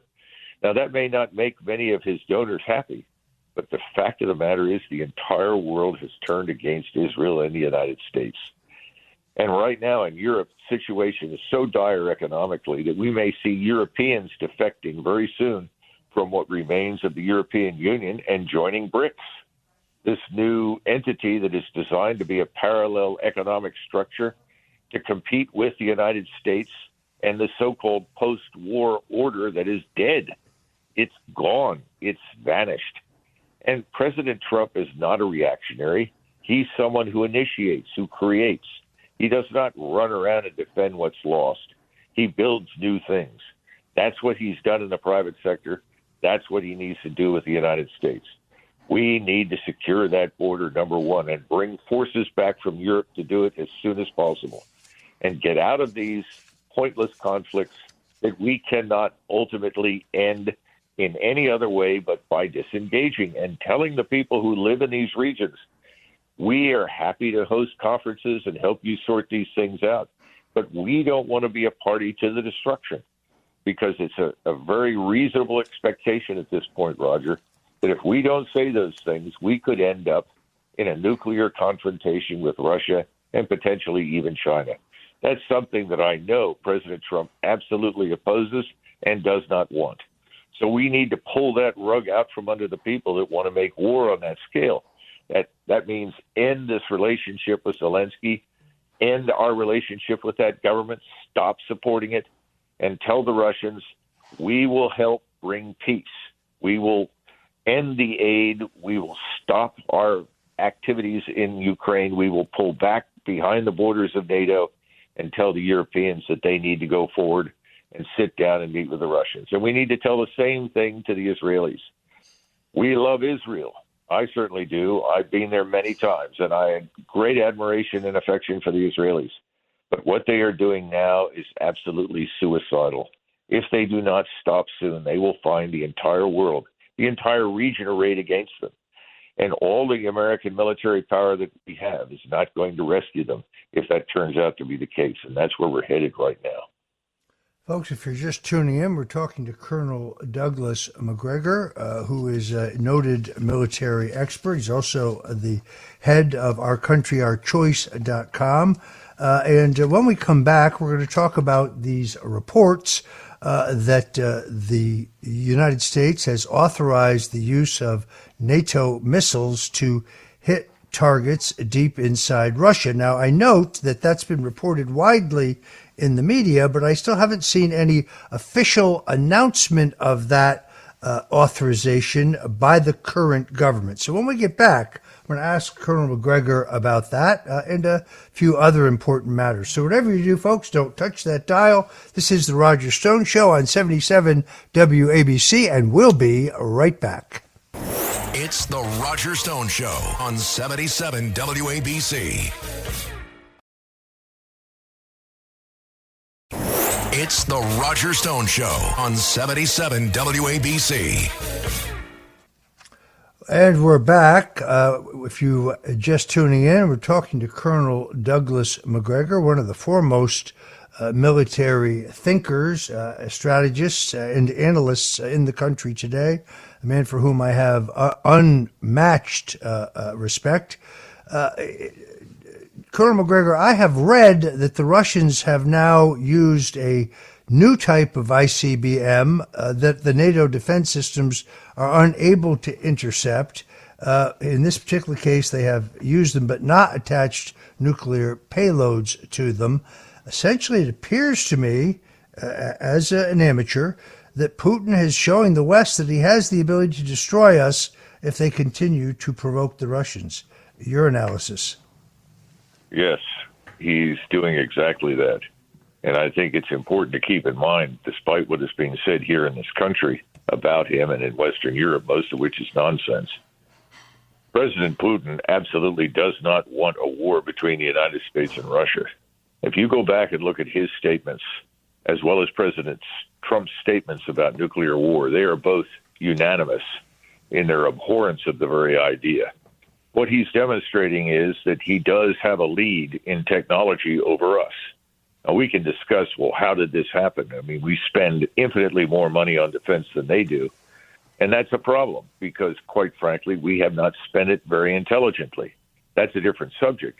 But it opens up something else for President Trump in the future. He has to think about the fact that we now have a 130% debt to GDP ratio. We need to drive that back down under 100%, preferably to 70 or 80%. And that means that we do have to look at cutting spending, and some of that has to come out of defense. And he knows that. I'm sure he does. This is not a time for a contest between how much better we are or how much better they are than we are. That's a lot of nonsense. He simply said, I don't need nuclear weapons to challenge your control of events in Ukraine. And, you know, he's right. By the way, he could not challenge our control of events in Mexico if we chose to use our military power in Mexico. There's nothing he could do. And the analogy holds true for Ukraine. Eastern Ukraine has never been an area of vital strategic interest to the United States, but it is of vital strategic interest to Russia. We should respect that and get out of it and leave it to the Europeans to sort this thing out. We can certainly back them up, and we can certainly support their efforts. But President Trump is absolutely right about Europe. They must learn to stand on their own, and now's as good a time as any. Yeah, it just seems to me that the American media continues to push this false narrative that this war in Ukraine is about the territorial ambitions of Vladimir Putin and Russia, that he wants to gobble up Ukraine and then all of Poland, Germany, and perhaps he even wants France, when in fact, today, based on my study, we're in violation of two agreements that we made, the Budapest Memorandum and later the Minsk Accords, in which we promised, specifically James A. Baker III, acting as Secretary of State, not to push NATO, using his words, 1 inch eastward towards Russia, meaning not forcing Ukraine to join NATO, which really means not mounting NATO missiles, financed by us, of course, on the ground in Ukraine, pointed at Russia.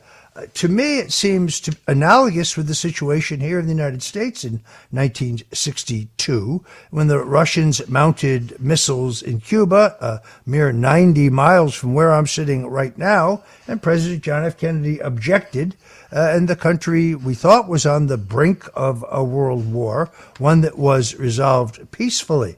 But the fact that we're in violation of our own agreements, this gets buried in this constant narrative pushed by neocons like Lindsey Graham and Nikki Haley, that this is somehow about Putin wanting to seize and gobble up all of Europe, all of which, of course, he's denied and none of which he has said. Am I historically correct here?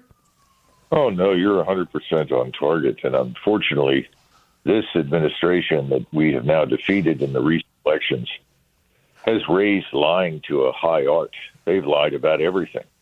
Watching the extent to which they are working right now to create the conditions for an open war between the United States and Russia is only a fraction of what they have done.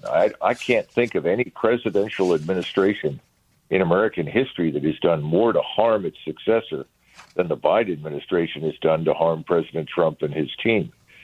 I don't know how President Trump sees it, but I'm sure he's aware that he's marching back into hostile territory. And if he does, he just needs to come in with a take no prisoners attitude. I think he will. I think he understands right now to get his team in place, he's going to have to make a lot of recess appointments. And I'm sure he's got a plan for that.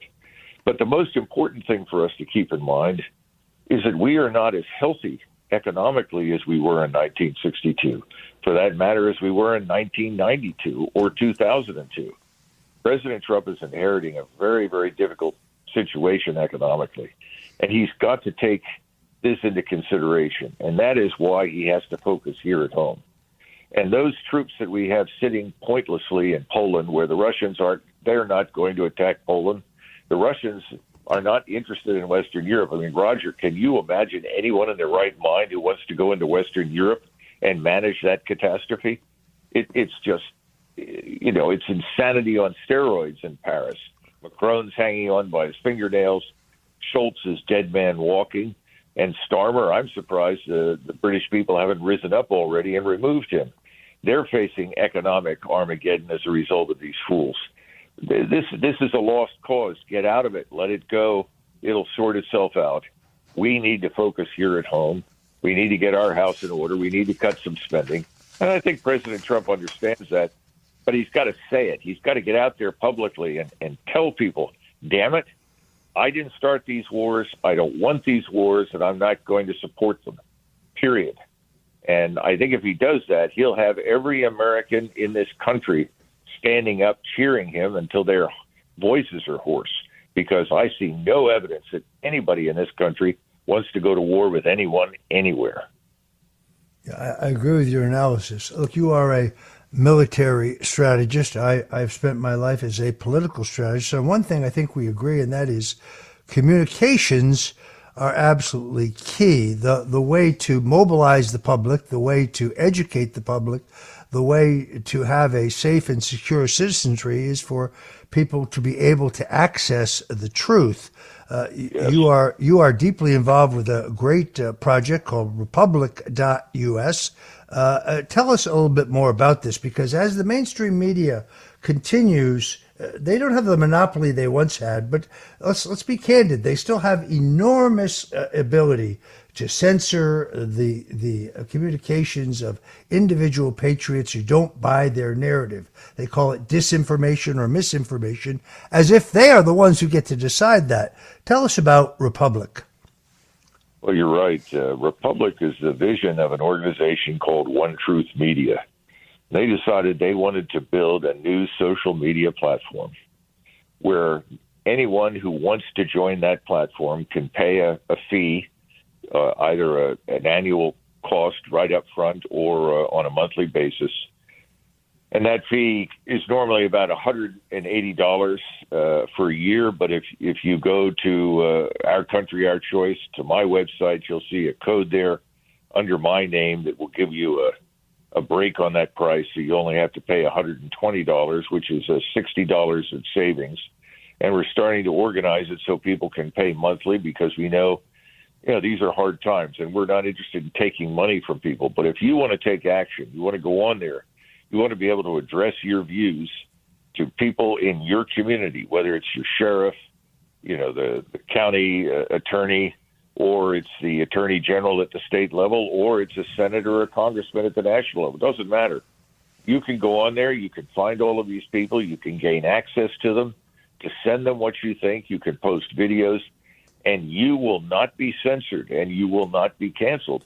And this is not designed for the exclusive use of people who agree with President Trump or disagree with President Trump. It's for everyone. And there is no advertising. So that we, as an organization at OCOC and also with Republic, are not hostage to big corporate money. We really don't want that to happen. We don't want someone with billions of dollars to come in and say, look, I love what you're doing. By the way, this is the message that I want you to send. This is a place where we're going to have people's news, a place where the American population can express their views without fear.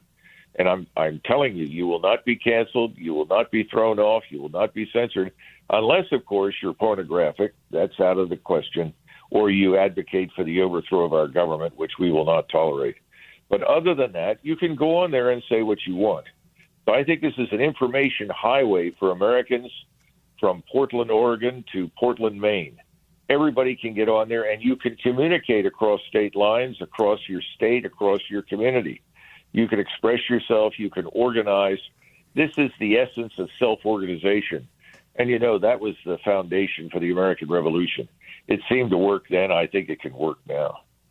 Well, I joined. It's a nominal in cost. What I found interesting is when I post my content from 77 WABC and a link to where people can see it, it gets terrific traffic.